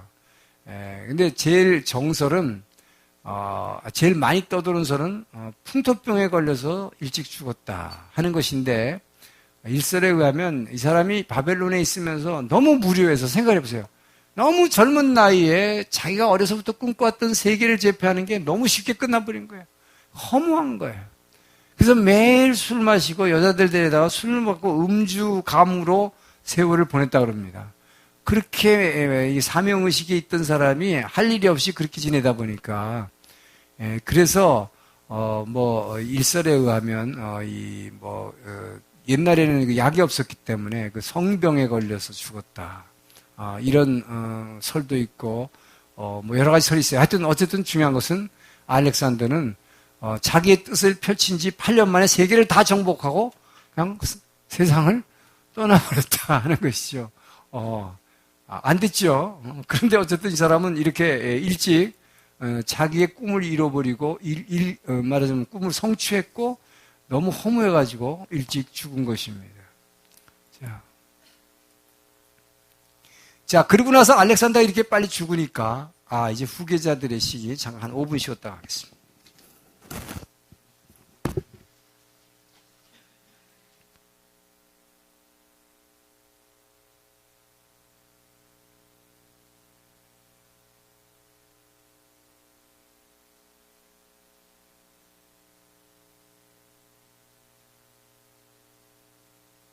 세계를 정복을 했는데 이 정복해 놓은 땅을 누가 지배할 것이냐 하는 것이죠. 너무 갑자기 죽었기 때문에. 그리고 후사가 없어요. 그러다 보니까 이제 7명의 장군들이 서로 말하자면 의견이 다 달라요. 그래서 이들이 서로 싸우다가 나중에 4명만 살아남게 되는데 이 후계자 문제를 가지고 이 큰 말하자면 그리스 대제국이죠. 헬라 대제국을 분할해야 된다 하는 파. 이게 사실은 이제 강력한 세력입니다. 이 4명의 장군이 제국을 분할해야 된다. 그 얘기는 자기가 장악하고 있는 점령하고 있는 땅을 자기가 왕이 돼서 지배하고 싶은 거죠. 그러니까 제국 분할파가 있고 제국을 유지하고자 하는 파가 있습니다. 이게 이제 안티고누스라는 사람은 굉장히 야심가가 돼가지고 자기가 알렉산더의 후계가 되겠다라고 생각하는 사람이죠. 그러니까 이걸 분리하면 안 된다는 거예요. 그러니까 자기가 후계자로, 그러나 후계자가 되려면 왕의 자식이나 혈연 관계가 있어야 되는데 아무 관계가 없는 거죠. 그러니까 정통성이 없죠. 그래서 이제 싸우게 되는 것입니다. 그러니까 이 제국 분할파는 4개의 장군이 합쳐가지고 연합군이 되고 제국 유지파하고 싸우게 되는 것이죠. 이 지루한 싸움이 이제 20년 진행되다가 이제 결착을 보게 되는 거예요. 그래서 입소스 전투라고 하는 곳에서 이 전투를 통해서 결정이 되는데 결국 셀류코스와 이 연합군들이 이 안티고누스라는 말하자면 이 유지파, 제국 유지파를 격파해 버립니다. 그러므로 말미암아 이 대제국이 너무 쉽게 점령을 했지만 너무 쉽게 또 어떻게 됩니까? 분할이 되는 거예요. 분리가 돼 버리는 그 결과가 되었다 하는 것이죠. 그러니까 너무 빨리 제국을 통일을 했지만 빨리 죽었기 때문에 그 후임자들에 의해서 자 이렇게 이제 분할이 되는 거예요. 땅들이. 근데 제일 큰 세력이 뭐냐? 자, 여기 옛날 바벨론을 장악하는 곳이, 옛날 바벨론 장악한, 이것이 바로 이게 셀류코스. 이제부터 우리 성경사에서 아주 중요한 이 셀류코스라는 왕조가 바로 이 과거 바벨론 지역을 점령하고 있는 이 세력이 되고요. 이것이 이제 앞으로 이스라엘을 엄청나게 괴롭히는 세력으로 등장합니다. 그리고 이 밑에 이 애굽, 이 애굽을 점령하고 있는 이 후임 장군이 프톨레미예요. 그래서 결국은 우리가 성경에서 관심을 갖는 두 장군이 있는데 장군이자 이제 이것이 이 왕조가 돼버리는 거죠. 이들이 왕이 되니까. 그래서 셀류커스와 프톨레미, 그러니까 그 옛날 바벨론, 이것을 간편하게 그냥 시리아 세력이라고 합니다. 시리아 세력과 애굽 세력으로 갈라지게 돼요. 그러다 보니까 결국 어떻게 됩니까? 과거에 구약 시대에 그 상황과 똑같아지는 거예요. 구약 시대의 상황이 늘 그랬잖아요. 북쪽에 있는 아수르든 아람이든 뭐 바빌론이든 바사 왕국이든 전부 이 지역을 지배했던 과거의 이 세력과 남쪽의 애굽 세력이 항상 이 약속의 땅을 갖고 전쟁을 했는데 또 그런 상황이 재현됐다는 것입니다. 그러니까 알렉산더가 세계를 통일함으로 이 헬레니즘 문명을 다 퍼뜨렸다는 거에 있어서는 큰 역할을 했지만 이스라엘 입장에서 보면 옛날 구약시대나 똑같은 강대국의 지배를 똑같이 받게 되는 그런 모습이 재현됐다 하는 것입니다.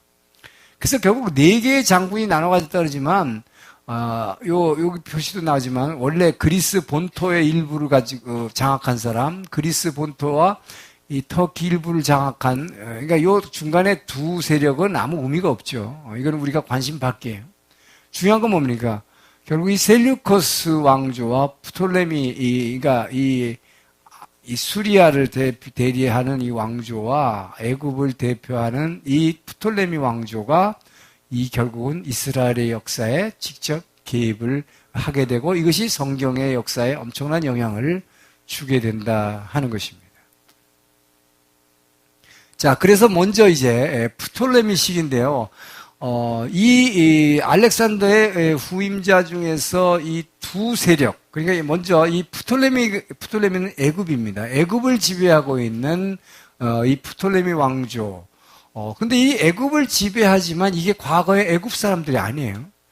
그러니까 지금 이 프톨레미라는 건 뭡니까? 그리스 사람들입니다. 이거 그리스 사람들이 와서 지금 애굽을 지배하는 왕조를 만들었고 그리스 사람들이 아시아 대륙으로 와서 옛날 바벨론과 바사 제국을 지배하는 큰 그 세력을 있는 게 셀류커스 왕조예요. 근데 지금 여기가 먼저 이렇게 프톨레미가 먼저 나오는 이유는 누가 약속의 땅을 지배하는가 하는 것입니다. 먼저 프톨레미가 약 100년간을 지배를 하게 돼요. 약 100년간을 약속의 땅을 지배를 하게 됩니다. 그러니까 이것은 자기네끼리 이제 전쟁을 하는데 프톨레미와 셀류커스 간의 전쟁에서 먼저 프톨레미가 이 약속의 땅을 장악하게 돼요.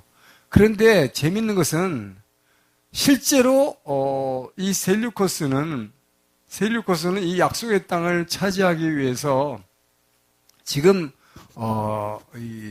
과거의 페르시아 세력이나 다른 세력들하고 지금 막 싸우고 있는데 왜냐하면 다른 조그만 또 군소국들도 뭐 말하자면 이 지역에 관심을 가지고 있기 때문에 싸우고 있는데 프톨레미 즉 에집트를 차지하고 있는 이 왕조는 자기네는 그 전쟁에 참여도 안 하고 셀류커스가 다른 나라하고 막 싸우고 있는 동안에 약속의 땅을 살그머니 싹 먹어버렸어요. 그래가지고 100년이나 지배를 하게 된 겁니다. 그런데 이 프톨레미 왕조가 약 100년을 이스라엘 땅을 지배하면서 근데 여기는 간단한 게 뭐야? 전부 프톨레미 1세, 2세, 3세, 4세 이렇게 나가는 왕조가 거의 없는데 다 중간에 뭐가 바뀌는데 여기는 하여튼 이렇게 나갔어요. 그런데 여기서 프톨레미 이제 1세는 뭐 법적, 군사, 경제적으로 국가의 토대를 닦았다. 이게 애굽 지금 프톨레미는 애굽입니다. 그러니까 애굽을 지배하는 애굽을 말하자면 바로 왕이 지배하던 애굽을 그리스인들이 와서 지금 지배하는 거예요. 그리스의 왕조가. 그래서 이제 따로 법도 새로 만들고 군대도 새로 만들고 완전히 그리스 문명으로 바꿔버리는 거예요. 이게 뭡니까? 세계의 역사를 헬라 문명으로 바꿔놓는 거예요. 그래서 이게 알렉산더 대왕이 그렇게 중요하다 하는 것입니다. 이 사람은 잠깐 정복하고 죽었지만 이 사람의 영향으로 인해서 그리스 문명이 300년간을 지배하게 되기 때문에. 근데 이것이 바로 약속의 땅을 지배하기 때문에 문제가 있다는 것이죠. 자, 그런데 이 프톨레미 2세는 이 파로스 등대라고 하는 이 세계 불가사의의 바다 위에 있는 등대를 지었어요, 이 사람은. 파로스 등대. 근데 이거보다도 제일 중요한 것은 기본적으로 여러분들이 우선 인식하고 있어야 되겠습니다. 자, 프톨레미 말하자면 그리스의 알렉산더의 후계로서 지금 약속의 땅을 누가 지배하느냐인데, 먼저 애굽 프톨레미 왕조, 그 다음에 이어서 이제 셀류커스, 북쪽에 있는 아시아 수리아계의 셀류커스가 지배하게 되는데, 이 둘이 아주 엄청 다른데, 이 프톨레미 왕조는 처음부터 굉장히 온화한 정책을 썼습니다. 그래서 자기네들이 약속의 땅을, 남의 나라를 지배해도 거기 종교를 다 인정해 줬어요. 그래서 오히려 아까 이 애굽에 뭐가 있다고 그러죠? 알렉산드리아라는 알렉산더 이름을 딴 도시, 그 문화도시를 하나 만들었다고 그랬죠? 거기에 큰 박물관을 지었기 때문에 그 박물관에다가 제일 관심을 갖는 뭘 하나 역작을 만들어야 되겠다 생각한 것이 유대인들이 믿는 성경이라는 것을, 히브리어로 된 성경을 헬라어로, 그리스어로 번역하는 작업을 한 것입니다. 이것을 위해서 예루살렘 성전의 대제사장에게 요청을 했더니 12지파에서 이 6명씩 대표를 보냈어요. 그래서 72명을 이 성경학자들을 보내줬습니다. 그래서 알렉산드리아에 가서 이들이 히브리어 성경을 헬라어로 번역한 것을 소위 70인역 성경이라고, 우리가 성경 보면 주석에 많이 나오죠. 70인역. 이 70인역이 72인역이죠, 정확하게 하면. 70인역 성경이라는 것을, 그러니까 뭐예요? 이거 누가 한 겁니까?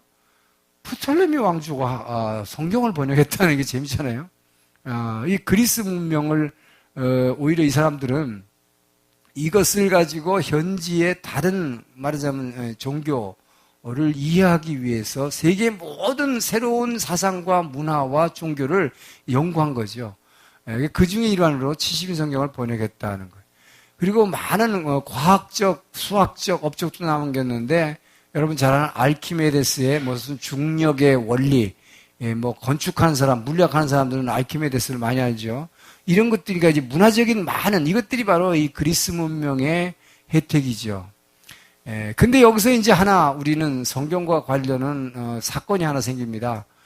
프톨레미 4세라는 사람이 그동안에 다 잘 해왔는데 이 사람이 쓸데없이 남의 나라 이방인은 성전에 못 들어가잖아요. 예루살렘 성전에. 예루살렘 성전에 자기는 들어가겠다는 거예요. 자꾸 들어가려고. 한번 꼭 들어가 봐야겠다. 근데 들어가려고 그러는데, 자기가 들어가려고 문을 열고 들어갔는데, 갑자기, 푹 쓰러져 버렸어요.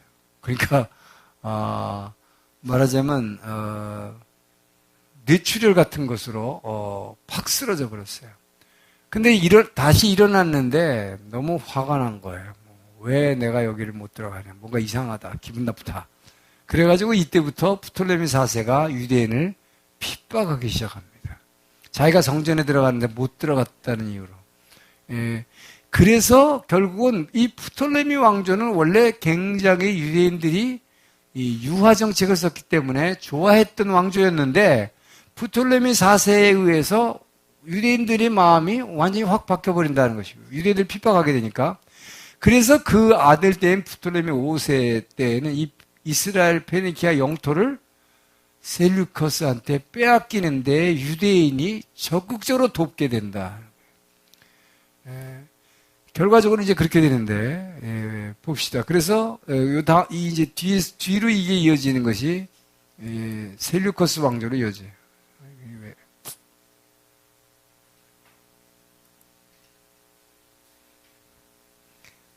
이 시리아 전투라는 것은, 이것은 지금, 양쪽 세력이, 자, 여기 애굽에 있는 이 프톨레미 왕조와 이 북쪽에 있는 시리아와 바벨론 쪽을 지배하고 있는 셀류커스와 셀류커스와 프톨레미 왕조가 5차에 걸쳐서 전투를 하게 된다. 이것을 5차에 걸친 시리아 전쟁이라고 해요.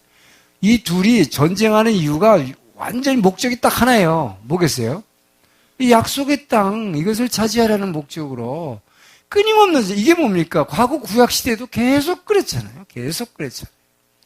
아수르, 아람, 바벨론, 페르시아. 항상 애굽하고 싸운 이유가 뭐예요? 이 약속의 땅을 잡는 거예요. 그러니까 이것이 지금, 이 그리스의 말하자면 왕조들이 이것을 지배하면서도 똑같은 현상이 일어난다는 거예요. 그러니까 5번이나 여기서도 싸우고, 여기서도 싸우고, 근데 제일 많이 싸우는 게 뭐예요? 결국 약속의 땅 근처에서 이렇게 싸우게 되니까 누구만 코피 터져요? 약속의 땅 유대인들만 코피 터지게 되는 거죠. 이렇게 전쟁을 계속 하면서 결과적으로 어떻게 되느냐? 이 안디옥 이제 3세라는 게 이게 셀류커스 왕조입니다. 이건 아까 프톨레미 왕조였죠. 잘 나갔는데 요 4세 때에 유대인들을 좀 학대하기 시작을 했더니 요때 이 셀류커스 왕조는 처음부터 유대인들을 괴롭히진 않았어요. 근데 여러분 기억해야 될 거는 이스라엘 백성을 제일 괴롭힌 게 셀류커스 왕조라고 하는 것입니다. 그 중에 이자 나오는 안디오쿠스 4세. 이것이 성경에도 나오죠. 안티오쿠스 에피파네스. 라고 그래가지고 이 안티옥 4세인데 이 사람을 성경에서는 적그리스도라고 그럽니다. 그 정도로 지금 이제 유대인의 이 성전 예배를 완전히 방해하고 완전히 금지하고 안식일도 폐지하고 할례도 금지하고 하는 게 이 제일 말하자면 유대인들을 이제 종교적으로 핍박하는 세력이 셀류커스 왕조의 안디옥 4세인데 그렇게 되는 원인이 요 앞에서는 원래 프톨레미 4세가 잘하다가 박해를 했다고 그랬죠? 박해를 하니까 유대인들이 누구 편을 들었다고 그랬어요? 셀류커스 왕조의 편을 들어준 게 바로 이 안디옥 3세입니다. 안티옥 3세가 그렇게 나중에 핍박하게 되는 4세의 아버지인데 이 사람은 거꾸로 굉장히 친유대 정책을 썼어요. 왜냐? 자기가 예루살렘 성을 공격해 들어갈 때 유대인들이 오히려 이 셀류커스 편에 들여서 적극적으로 저 톨레미 왕조가 지도록 도와준 거예요. 왜 그랬을까요? 자기네들을 박해하니까. 그래서 이 안티오쿠스 3세는 유대인들에 대한 굉장한 친유대인 정책을 쓰게 됩니다. 그래서 유대인들에게 대해서 예루살렘에는 3년 동안 모든 세금을 면제해주고 제사장들은 모든 세금으로부터 면제. 그리고 성전에서 제사 드리는데 필요한 경비를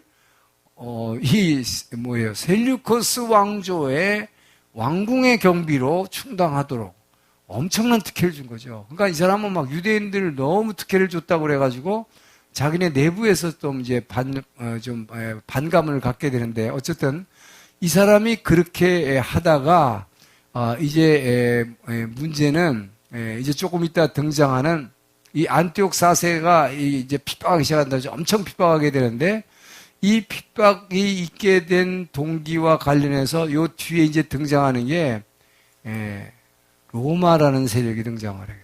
근데 우선 로마라는 등장 전에 셀류커스 시기를 먼저 얘기를 해야겠군요. 셀류커스 왕조 뭐죠? 약속의 땅의 북쪽에 있는 지금 수리아 바벨론 세력이죠. 이 세력은 안디옥에다가 이 수도를 건설하고 나서 이 위에 있는 건 우리가 알 필요 없어요. 아까 얘기한 요 안디옥 3세 때에 그래서 안디옥 3세 등장까지 요 안디옥 3세 때에 결국 뭡니까? 남쪽에는 애굽의 프톨레미 왕조하고 전쟁을 해서 결국은 페니키아라고 하는 것은 오늘날 레바논이죠. 레바논과 오늘날 이스라엘 약속의 땅을 회복한다, 차지하게 정복하게 되죠. 그러면서 결국은 아까 말씀드린 대로 유대인들을 위한 특혜 조치를 남발해서 왜 유대인들이 자기네들이 톨레미 왕조하고 전쟁하면서 예루살렘을 점령하는데 너무 도와줬기 때문에 유대인들에게 엄청난 특혜를 이 사람이 주게 된다는 것이죠. 그리고 나서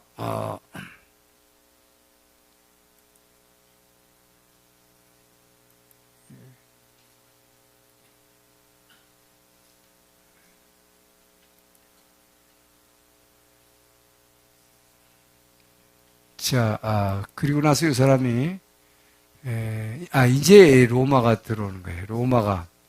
자, 여러분, 지금 오늘의 이야기의 주인공은 알렉산더 대왕이었어요. 그리고, 조금 있다가 이제 진행되는 진짜 주인공은, 마카비 세력입니다. 이스라엘에 이제, 말하자면, 한 100년 동안 예수님 오기 전에, 이스라엘이 회복되는, 그러니까 정치적인 회복이 이루어지는 마카비 왕조인데 그 마카비 왕조가 어떻게 생기느냐 하는 것이 바로 조금 전에 나왔던 셀류커스의 왕조가 특히 거기에 안디옥 4세가 너무나도 유대인들을 핍박하기 때문에 그 핍박에 항거하는 항거 운동 과정에서 이제 마카비 왕조가 등장하게 되는데 그 마카비 왕조가 등장하기까지의 그 배후에 세력이 있다는 거예요. 이제 배후의 세력이 로마라는 나라가 뒤에서 나오고 있다는 것입니다. 그러니까 지금 구약에서도 그랬지만 항상 보면 하나님은 어떻게 하셨어요? 이스라엘의 역사에 지금 눈앞에 보이는 것이 이들이 우리를 박해하고 있으니까 거기만 자꾸 보고 있는데 실제로는 그 뒤에 세력이 있고 또 그 뒤에 세력이 있고 하나님은 항상 그 뒤에 누군가를 통해서 역사하고 있는 걸 보게 됩니다. 그러니까 우리는 눈에 있는 걸 보지만 하나님은 그 뒤에 있는 걸 통해서 일하신다는 것을 계속 지금 보여주시는 거예요.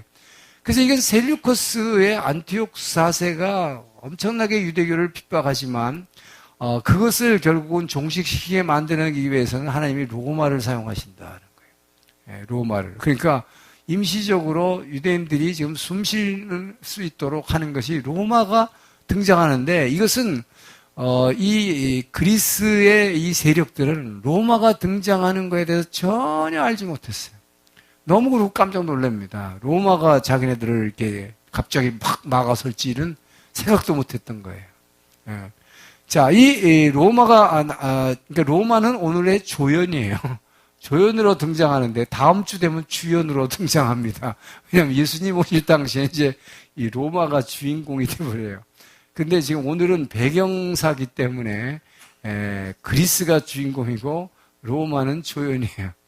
자, 이 바니아스 전투라고 하는 것은 아까 말씀드린 대로 이 셀류커스가 예루살렘을 점령하는 그러니까 이 프톨레미 왕조와의 전쟁을 얘기합니다. 그래서 예루살렘을 198년에 셀류커스가 점령하죠. 그리고 나서 마그네시아 전투라고 하는 것은 이것은 로마가 이 셀류커스를 제압하는 전쟁이에요.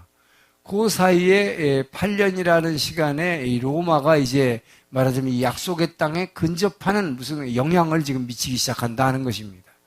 자, 여기서 이 헬레니즘 시대가 그러면 얼마나 계속됐는가 이 중요한 변곡점이라는데 이것이 가우가멜라 전투라는 것이 주전 331년 하면 이건 바로 알렉산더 대왕이 페르시아를 완전히 제압했던 그 전투죠. 3차 대페르시아 전쟁.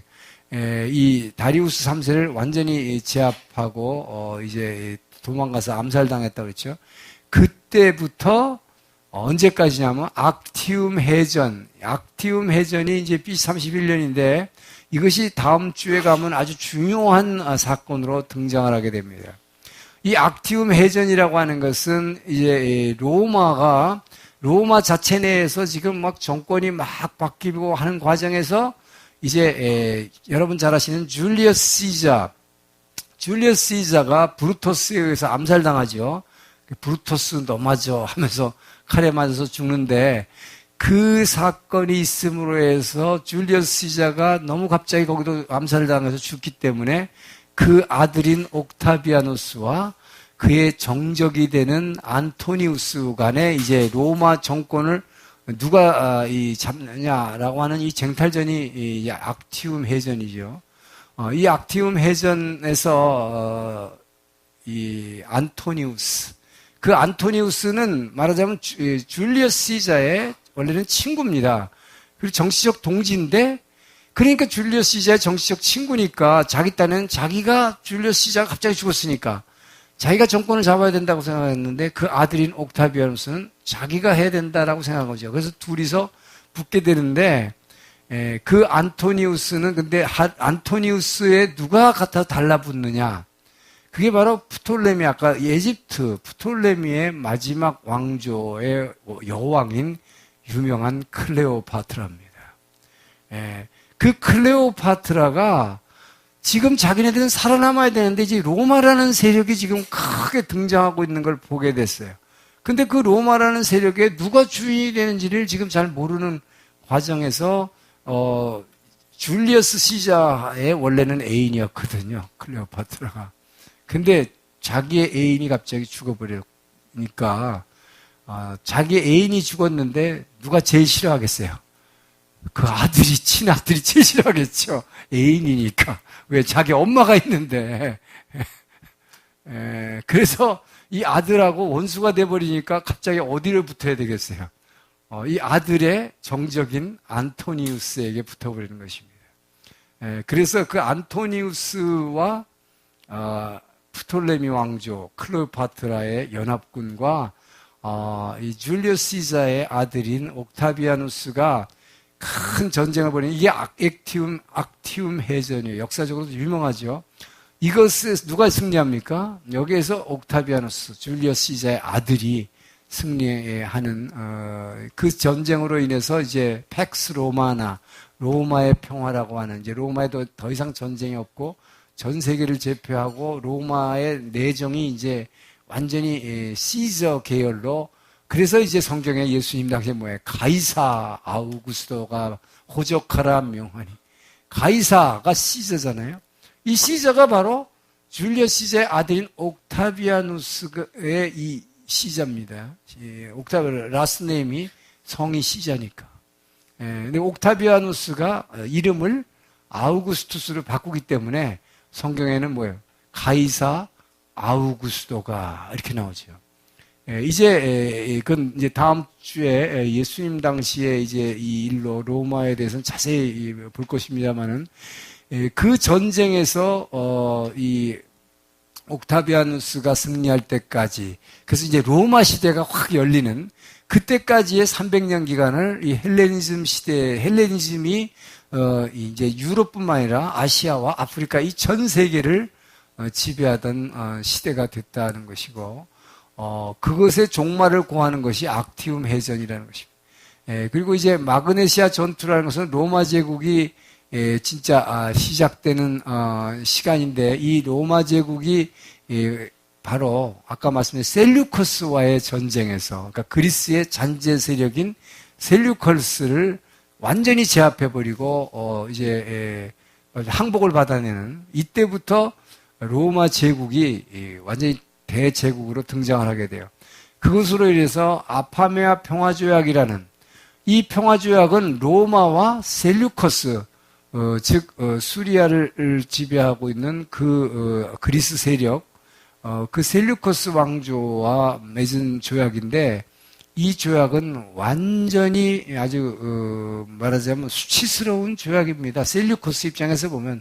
왜냐하면 이제 나라를 완전히 로마한테 다 뺏기는 거예요. 그리고 로마한테 뺏기는 정도가 아니라 이 배상금을, 엄청난 금을 4,400달란트니까 이게 뭐 수만, 오늘날로 말하면 수십만 킬로그램의 금을 내야 돼요. 그래서 셀류커스가 로마에게 이렇게 치욕적인 패배를 하고 조약을 맺기 때문에, 이것으로 인해서 이 여파가 어디로 가느냐? 약속의 땅으로 온다, 이거 하는 것입니다. 그래서 이들이 더 고통을 이제 받게 돼요. 이 배상금을 셀류커스가 내기 위해서 성전에 금은 보화가 있잖아요. 그릇들이 있고. 그래서 성전을 괴롭히는 일이 생기는 이유가 이것과 관련이 있다 하는 것입니다. 그래서 지금 우리가 이렇게 역사를 배우는 것은 이 성경의 배경을 지금 배우고 있는 거예요. 그러니까 세상의 역사와 이 성경의 지금 접점을 찾아가는 것이죠. 자, 그래서 지금 여기서 보게 되면 지금 이게 이태리 역사를 얘기하고 있는데, 우리가 지금 이태리 역사를 다 배울 필요는 없는 거고, 로마가 반도를 통일한 게 BC 272년인데, 그리고 나서 이제 1차 포에니 전쟁, 2차 포에니 전쟁이라는 걸 하는데, 여러분 이 포에니 전쟁이라는 거는 역사에서 여러분 배웠을 거예요. 근데 다 잊어버렸죠. 이게 유명한 영화에 많이 나오는 바로 로마하고 카르타고와의 전쟁이 포에니 전쟁입니다. 이게 두 번 전쟁을 하는데 이 로마와 카르타고가 그러니까 아직까지는 이제 누가 이 로마의 이 지중해 지배 세력이 되느냐. 셀류커스는 이미 이제 꺾었으니까 원래는 과거의 그리스 세력은 꺾었으니까 그 당시 가장 강력하게 등장한 게 카르타고라고는 아프리카에 있는 땅이었죠. 이게 유명한 도시국가인데 이 카르타고의 장군 한니발 장군이라고 아주 역사에서 유명하지요. 이 한니발 장군이 로마를 격파하는 이야기가 나오는데 자 봅시다. 이 보면요. 이 카르타고가 이게 아프리카거든요. 이 아프리카지만 이게 과거 여기 있는 페니키아 오늘날 레바논의 두로와 시돈하고 늘 여기는 관계가 있는 곳입니다. 카르타고는 두로와 시돈이 여기다가 돈을 대고 두로와 시돈이 장사를 잘하기 때문에 페니키아 상이라고 그러죠. 이 돈을 가지고 카르타고가 아주 큰 도시로 상업도시로 성장을 했어요. 그래서 카르타고는 굉장히 부흥하고 큰 도시였습니다. 여기와 로마가 대전을 하는 거예요. 근데 이 카르타고의 그 유명한 한니발 장군이 어떻게 로마를 치냐 하면 그래서 제1차 포에니 전쟁에서는 카르타고 한니발 장군의 대승입니다. 이건 어떻게 하냐면 이렇게 바다로 가서 칠 것 같은데 이렇게 안 하는 거예요. 예측을 불허하는 것입니다. 이 겨울인데 이 카르타고 한니발 장군이 제일 용감한 부대가 코끼리 부대예요. 이 코끼리 대부대를 배에 태워가지고 저 뒤로 가가지고 이쪽 오늘날로 보면 스위스로 해가지고 이 알프스산 뒤로 해가지고 이 알프스산 꼭대기에서 이태리로 이렇게 내려오는 거예요. 제가 이 제네바에 살아서 잘 아는데 요 알프스 정상에 가면 이제 로마로 내려가는 길이 있고 옆으로 이제 불란서 쪽으로 가는 길이 있고 독일 쪽으로 가는 세 갈래 길이 나오는데 로마로 가는 길에 이제 이가 말하자면 정상에서 내려다보면 로마로 가는 요즘은 이제 터널로 돼 있어요. 고속도로 터널로 딱 돼 있는데 여기가 알프스의 아주 정상입니다. 근데 여러분 생각해 보세요. 이게 지금 현대 얘기가 아니에요. 그 코끼리 부대를 데리고 한겨울에 그 눈 만년설이 있는 알프스산 꼭대기까지 그 부대를 끌고 가가지고 거기서 로마로 쳐들어올 걸 누가 생각했겠어요? 한겨울에. 코끼리는 한겨울에 사는 게 난 모르겠는데. 근데 역사에 그렇게 기록이 돼 있으니까. 그래서 한니발이 대승을 해요. 1차 포에니 전쟁에서. 그래서 이 칸나의 회전이라는 여기서 로마의 주력 부대를 전부 다 제거해버립니다. 1차 전쟁에서는 포에니 전쟁이 이겼어요. 그런데 14년 후에 이 로마에 또 알렉산더 같은 사람이 하나 또 나오는 거예요. 25살 먹은 이 장군이 하나 나오는데 이 장군이 아주 말하자면 대단한 장군이에요. 이 사람이 스키피오라는 장군인데 이 스키피오라는 장군이 그냥 칼타고로 쳐들어가 버려요. 이거 쳐들어가서 칼타고를 박살내버립니다. 그래서 이 스키피오라는 로마 장군에 의해서 로마가 결국은 이제 세계를 여기 제패한 이 말하자면 여기서 제일 중요한 당시에 이 지중해를 누가 제패하느냐의 싸움에서 이제 칼타고라고는 한니발 장군이라는 걸 꺾었다 하는 건 대단한 거거든요. 예. 근데 한니발은 여기서 망명을 가는데 어디로 망명을 가느냐? 이 전쟁에서 지고 나서 도망가는 게 바로 셀류커스로 망명을 가요. 셀류커스 왕한테 몸을 의탁합니다. 그런데 무슨 일이 벌어지느냐? 네, 아까 말씀드린 대로 이 셀류커스의 왕과 로마가 전쟁해가지고 이 로마가 누구냐? 아까 25살 먹은 그 장군 스키피오 장군하고의 결전에서 로마한테 져버려서 아까 그 아주 굴욕적인 조약을 맺었다고 그랬죠. 그 굴욕적인 조약을 맺음으로 말미암아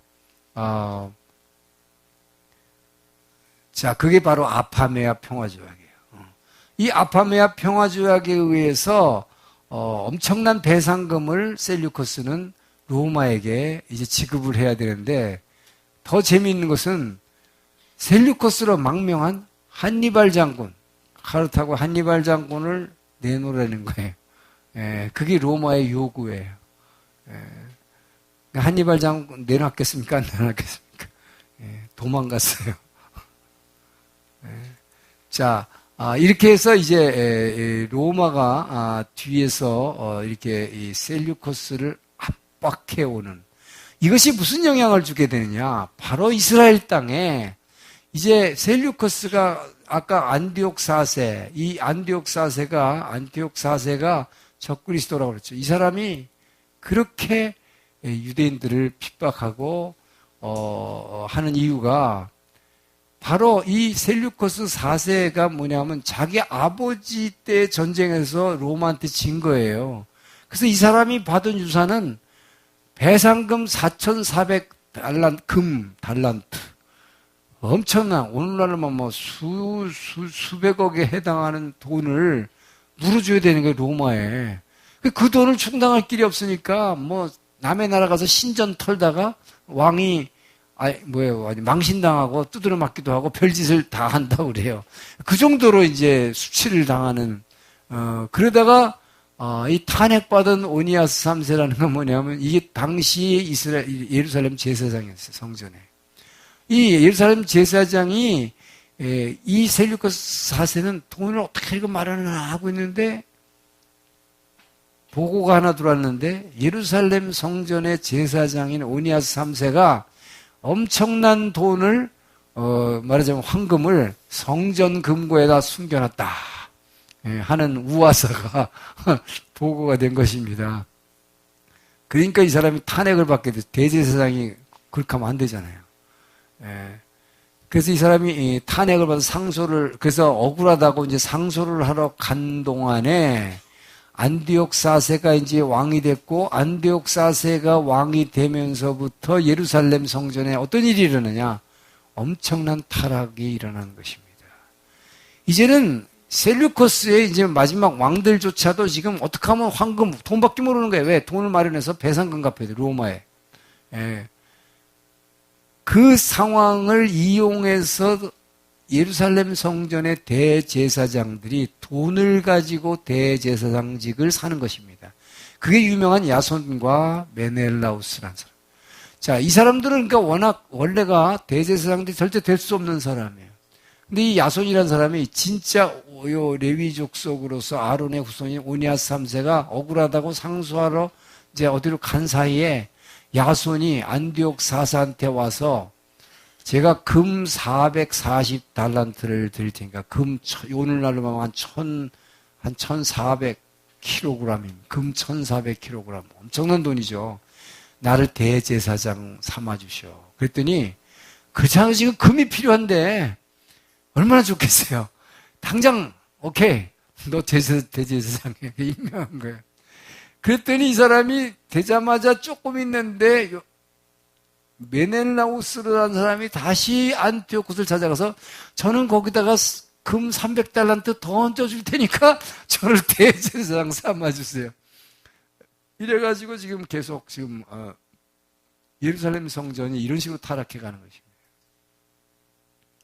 그러니까 성전은 성전대로 이렇게 타락하고 이렇게 나가는데 이 오니아스 3세는 이제 죽었고 그의 아들 4세가 제사장이 되었을 때는 이 안디옥 4세한테 부탁을 해가지고 레온토프리스 성전이라는 건 뭐냐면 애굽에다가 성전을 하나 더 짓는 거예요. 그래서 애굽에다 성전을 하나 짓습니다. 그래서 이 애굽에다 성전이 하여튼 이런 식으로 뭐예요? 성전이 엄청나게 타락한다는 얘기를 지금 하고 있는 거예요. 자, 그러면서 여기서 이제 드디어 이제 이스라엘의 반셀류커스 운동이 일어나게 되는데 그 배경을 지금 여기서 설명하고 있는 것입니다. 어떻게 해서 마카비 왕조가 하스몬 왕조라는 것이 이스라엘에 들어서게 되는가 하는 것을 지금 배경을 얘기하고 있는 거예요. 이 안디옥 4세라는 사람이 성전을 그렇게 박해했는데 이 사람이 성전을 박해한 게 처음부터 박해하려고 했던 것 같지는 않아요. 근데 이 사람이 원래는 어떻게 했어요? 애굽을 정복하기 위해서 내려갔어요. 이렇게 애굽을 정복하기 위해서. 그래서 애굽을 정복하기 위해서 멤피스를 수도를 점령하고 제일 중요한 그 당시에는 이 그리스 문명의 중심지인 알렉산드리아를 점령하러 갔는데 알렉산드리아에서 패퇴를 했습니다. 그래서 2차 침공을 해서 이제 갔어요. 2차 침공해서 다 점령할, 이제는 쑥 들어가면 돼, 이제. 끝났어요. 애굽을 다 점령했. 그런데 이때 로마의 장군이 하나가 딱 나타나는 것입니다. 이 사람은 지금 안디오쿠스는 셀류커스의 왕이죠. 아직은 대제국의 왕이에요. 물론 로마한테 지금 전쟁에 져가지고 완전히 뭐 지금 창피한 왕이지만 어쨌든 왕이에요. 근데 얼마나 권위가 없냐.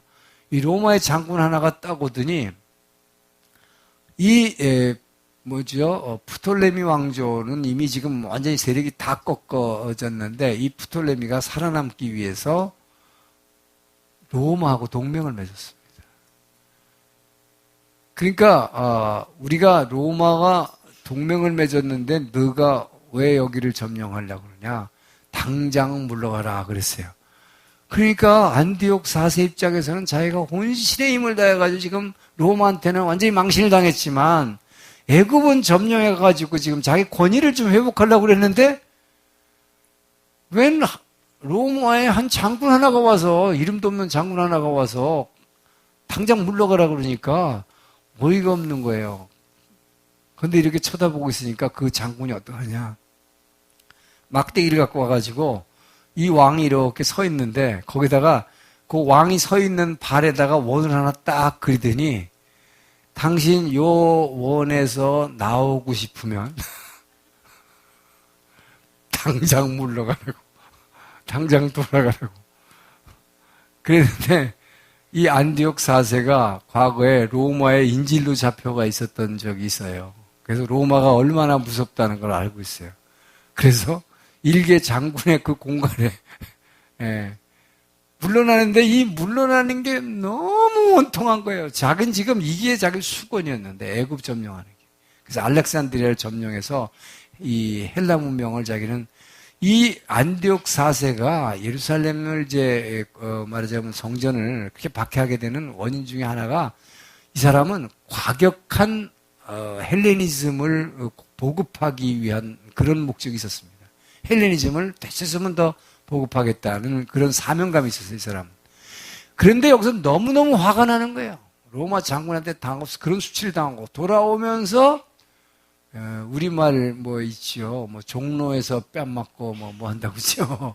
그거예요. 예루살렘 성전에 와서 여기서 엄청난 보복을 하는 것입니다. 로마 장군한테는 그렇게 수치를 당해놓고는 예루살렘 성전에 와가지고 너무너무 화가 나가지고 여기다 보복을 하는 거예요. 딴 동네 와가지고. 그래서 뭘 하냐면 성전에 이제 제사 드리는 걸 금지시키고 안식일을 지키는 것도 금지시키고 하여튼 모든 걸 다 금지시킵니다. 그리고 말하자면 여기다가 제우스 신을 갖다가 놓고 하나님 대신에 제우스 신을 섬기게 하고 그 다음에 제우스 신에게 제사 드리는데 이스라엘 백성들이 제일 혐오하는 돼지고기를 가지고 제사를 지내는 거예요. 자, 이렇게 안디옥 4세가 엄청난 유대인들의 핍박을 하니까 이제 나오게 되는 것이 마카비 반란입니다.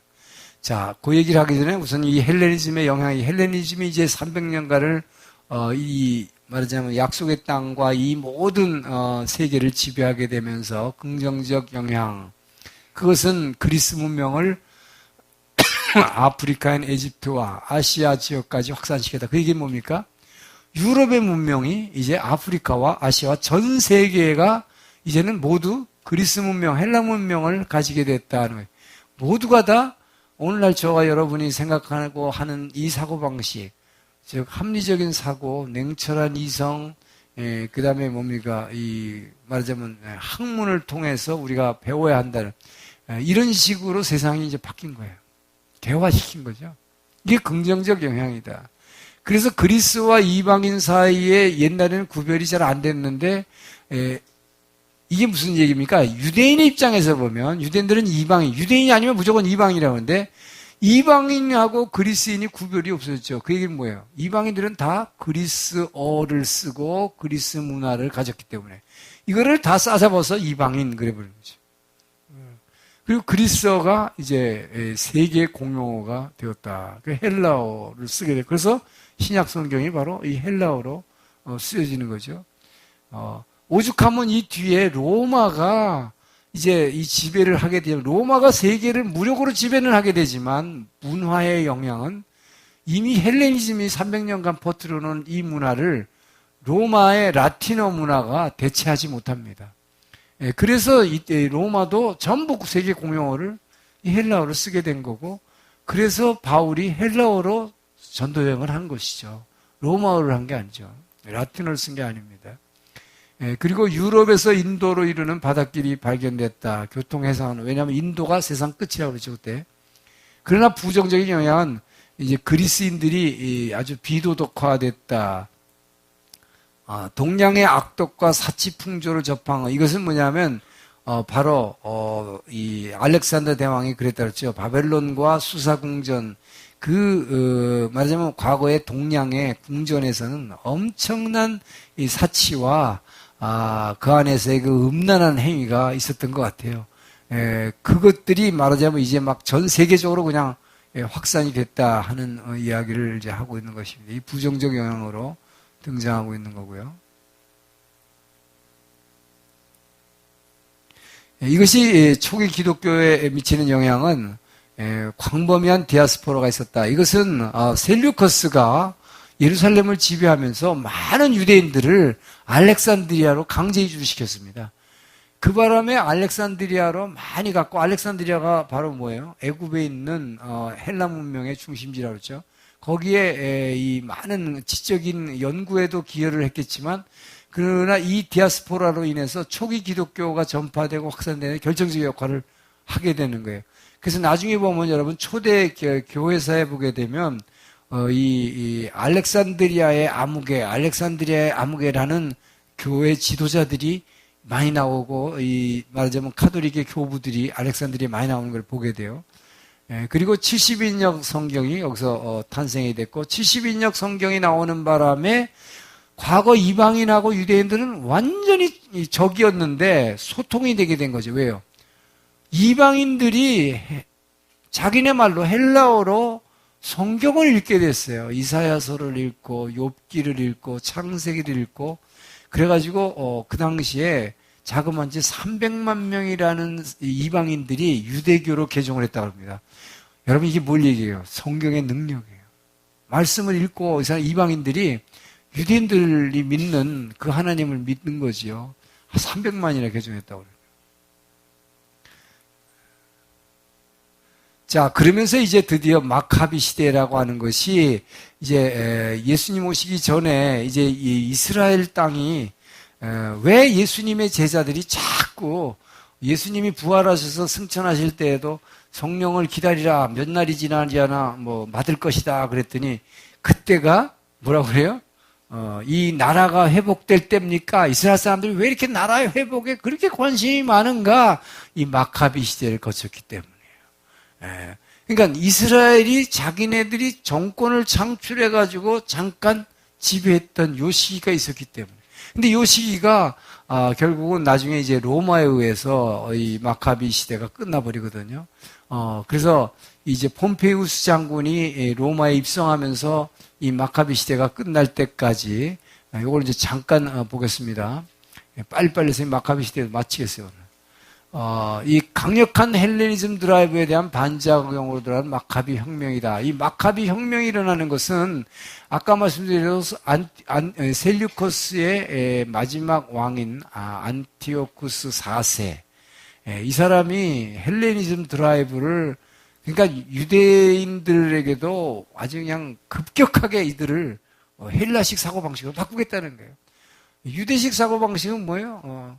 하나님이라는 보이지 않는 신을 믿고 그분이 창조주라고 그러고, 이런 것이 말이 안 되는 거예요. 이건 말하자면 과학적으로 증명이 돼야 되고, 공식으로 수학 공식으로 뭐 나와, 이게 이제 그리스 헬라식 사고 방식이거든요. 그러니까 그런 식으로 막 밀어붙이기로 하면서 유대교를 핍박하기 시작하니까 반작용이 나온 것이 마카비 혁명인 것입니다. 그 여파로 탄생한 게 마카비 왕조고, 이 과정에서 예수님 오실 신약 시대까지의 이어지는 막강한 정치 세력이 하나 등장하게 되는데, 이것이 하시딤이라는 정치 세력. 하시딤이라는 것은 경건주의자라는 뜻입니다. 경건주의자들이 등장하는데, 여기서 나온 것이 이제 바리새파와 사두개파예요. 이 바리새파와 사두개파가 바로 이 마카비 시대 때에 나오게 되는 것입니다. 마카비 정권 하에서 나오게 돼요. 자, 그러면 이 마카비 혁명의 발발부터 성전 재봉헌까지 이 마카비 혁명이 시작된 발단이 있습니다. 이것은 이 셀류커스의 안디옥 4세가 이제 관리들을 보내가지고 예루살렘 근교에 있는 이 외곽 도시, 예루살렘 외곽에 있는 제사장들이 모여 사는 도시가 있었는데, 뭐예요? 모디인이라고 하는 마을이 있었어요. 이 모디인이라는 마을에 이 제사장 동네인데 글자가 잘 안 써져 이게. 아이고, 글자가 잘 안 써져. 이 마을에 하스모니안 가문에 속한 제사장 마따디아, 이 제사장 마따디아라는 사람을 기억하시고 5명의 아들이 있었습니다. 이 5명의 아들이 전부 이제 이 마카비 운동의 지도자들이 되고 이제 시몬은 최초의 왕이 되는 사람인데, 이 제사장 마따디아라는 사람이 이 모딘이라는 제사장 도시에 있었던 사람이에요. 그런데 이 셀류코스 아니면 아까 말한 안디옥 4세가 관리를 보내가지고 이 회당에서 말하자면 이들이 예배 보려고 하는데, 이들에게 지금 말하자면 돼지고기 가지고 제우스 신을 거기서 제사를 지내라고 명령을 하는 것입니다. 왕의 관리를 보내가지고. 그러니까 이 왕의 관리를 이 마따디아 제사장이 칼로 쳐 죽이는 거예요. 이 칼로 쳐 죽인다는 얘기는 뭡니까? 이제 정치적으로 반란을 일으키겠다는 것이죠. 이제 셀류커스 왕조에 대해서 더 이상 우리는 참을 수 없다. 우리의 신앙을 지키겠다는 거예요. 예루살렘 성전을 지켜내겠다. 성전을 지켜내겠다. 그래서 수전절이 돼. 성전을 지키는 거죠. 성전을 신데모 마모루 수전하겠다는 것이죠. 자, 그래서 싸우기 시작하는 것입니다. 그러니까 이제 무력으로 투쟁하는 게 시작된 것입니다. 그래서 도망간 게 고프나 산지로 도망을 가요. 이제 말하면 셀류코스 왕의 관리를 죽였으니까. 그래서 이 모딘이라는 곳에서 고프나 산지로 도망을 갔더니 여기에 아까 하시딤이라고 하는 경건한 사람들이 모여 있는 거예요, 이 안에. 마치 다윗이 아둘람 동굴에 들어갔을 때 핍박받는 400명을 만난 것처럼 이 경건한 사람들이, 하시딤들이 이 고프나 산지에 몰려 있는 거예요. 그래서 이들과 함께 이제는 투쟁하는 것입니다. 무력으로 싸우기 시작하는데, 왜 마카비라고 그러냐, 이렇게 막 돌리는 망치 같은 거. 옛날에 왜 영화 보면 이렇게 막, 돌리는 쇳덩어리에 이렇게 가시 같은 거 막 있는 거 있죠. 이거 막 돌리는 거. 마카비라고 그러는데, 바로 아까 마타디아 제사장의 셋째 아들 유다가 이 마카비라는 별명을 갖고 있어요. 이걸 잘 휘두르고 아주 전략가입니다. 그래서 이 사람들은 이제 이걸 마카비 운동이라고 그러고 마카비 왕조라고 나중에 이제 그러는데, 그래서 여기 가서 이제 여러 가지 이제 전쟁을 여러 번 하게 돼요. 이들이 전쟁하는 얘기들이 지금 여기 여러 개 나옵니다. 베토른 전투, 엠마오 전투, 벳술 전투. 이렇게 전쟁을 하면서 성전을 재봉헌하게 되는 거예요. 이 성전을 재봉헌하는데 유다는 물론 완전한 독립국가가 아니죠. 그러나 성전을 말하자면 회복하는 것입니다. 근데 동부전선에서 안디오쿠스 4세가 전사했다. 이게 뭐예요? 셀류커스의 왕이 로마하고 싸우다가 죽은 거예요. 그러니까 여러분 이걸 보세요. 지금 이 마카비 운동이 이제 성공을 해서 왕조까지 되는데 원인 행위가 어디서 온 겁니까? 이들이 진짜 전쟁을 잘했을까요? 이 셀류커스, 그렇게 유대인들을 핍박하던 안디오쿠스 4세를 로마와의 전쟁에서 하나님이 죽인 거죠. 그러니까 하나님이 꺾으신 거예요, 뒤에서. 그래서 이들이 성전을 다시 이제 회복하게 된다는 그런 얘기입니다. 예. 자, 그래서 여러 번 전투를, 지금 엄청난 전투를 하게 돼요. 그런데 지금 여기 엘르아셀의 죽음이 나오는데, 아까 그 마따디아 제사장의 아들이 5명 있는데, 이 중에 셋째 아들 유다가 리더가 돼갖고 지금 그 사람의 별명이 마카비라고 그랬어요. 이 전쟁을 시작하는데, 이 5명의 아들들이 하나씩 죽어갑니다. 전쟁을 하면서. 그래서 이제 먼저 엘르아살이라는 이 동생이 죽게 되고, 그러고 있는데 중요한 것은 셀류코스에서 감사한 것은 내전이 발생하는 거예요. 자기네 왕의 후손들끼리 서로 왕자들끼리 이제 누가 왕이 되느냐 갖고 싸우는 겁니다. 그러다가 데메트리우스라는 사람이 승리를 하게 되고, 이 사람이 승리하면서 새 대제사장을 시키는데, 이 데메트리우스라는 사람 똑똑한 사람이에요. 왜 유대인들이 셀류코스에 이렇게 반발하고 왜 이렇게 항거하고 싸우느냐? 유대교를 박해했기 때문이다. 그래서 이 사람은 자기가 왕이 되자마자 새 대제사장, 지금까지는 돈 받고 시켰잖아요. 그렇게 안 하고 아론의 후예를 시키는 거예요. 진짜 제사장을. 이 아킴이라는 사람을. 이 알키무스라는 사람이 역사에서 유명하게 남는데, 이 처음으로 아론의 후예를 제사장을 시키는 거예요. 자, 이걸 통해서 어떤 일이 벌어지느냐? 원래 하시dim 경건주의 이 사람들이 마카비 운동에 합세했다고 그랬죠? 근데 이들끼리 서로 이제 충돌하게 되는 거예요. 왜 그럴까요? 하시딤은 경건주의자들이니까 목적이 뭡니까? 정말로 성전을 회복해서 우리가 예배드리겠다. 이 사람은 종교적 목적으로 그 운동을 한 거예요. 셀류커스로 투쟁하는 거예요. 근데 마카비 운동을 진짜 하는 이 마카비의 이 일가 형제들 5명은 정권을 창출하려는 거예요. 이게 다른 것입니다. 예, 그때 그 나라가 임하는 것이 이때입니까? 이렇게 물어보는 건 똑같은 거죠. 그러니까 이들은 정치적인 나라를 회복하는 데 관심이 있었고, 하시딤은 종교적인, 그래서 여기서 나오는 것이 바로 바리새파가 나오는 거예요. 바리새파라는 것은 바리새라는 어원은 저항한다, 반항한다는 뜻입니다. 뭐에 반항하냐? 이 마카비에 반항한다. 세속화에 반항한다. 우리는 세속화를 반대한다.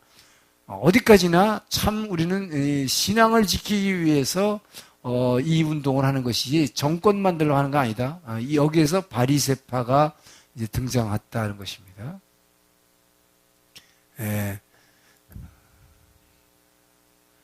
자, 그리고 이제 뭐 유다가 마카비 운동의 지도자였던 셋째 아들 유다가 죽어요. 그래서 아들 지금 2사람이 죽었고, 그 다음에 요한이라는 아들도 죽고, 그러면서 이제 아들이 둘이 남는데 요나단이라는 아들한테 넷째 아들에 넘어갑니다. 이 아들은 이 외교를 잘해가지고 영토를 확장하는 사람이고, 그러나 이 셀류커스의 장군에게 또 암살을 당합니다. 자, 마카비 왕조의 탄생부터 멸망까지인데, 자, 오늘 여기까지만 하겠네요. 이제 뭐 얼마 안 되는 이야기지만 어쨌든 이제 마지막 5째 마따디아 제사장의 아들 한 사람 남은 게 시몬이에요. 이 사람 때에 이제 드디어 독립을 쟁취하게 된다는 얘기입니다. 그래서 마카비 왕조가 들어서는데, 들어서서 이제 로마에 의해서 이제 망하는데, 그것이 다음 주에 배경이 됩니다. 그래서 이 마카비 시대가 끝나고 로마 시대로 넘어가면서 예수님의 탄생의 배경이 다음 주에는 로마의 이야기가 굉장히 나올 거예요. 근데 참 여러분들에게 죄송한 얘기를 말씀을 드려야 되는 것은, 제가 다음 주에 서울에 회의가 있어서 가야 되기 때문에 근데 이게 마침 수요일이 2번 겹치게 돼요. 제가 돌아오니 목요일이 돼가지고 회의가 목요일 날 끝나기 때문에 화요일부터 시작해서 목요일 날 끝나요. 다음 주 화요일부터 시작해서 그 다음 주 목요일이 끝나기 때문에 보니까 수요일이 2번 빠지게 됩니다. 그래서 너무 죄송한데요. 2월 달, 다음 달 2주간 휴강하겠습니다. 이것은 대신 누가 강의를 해줄 수가 없어요.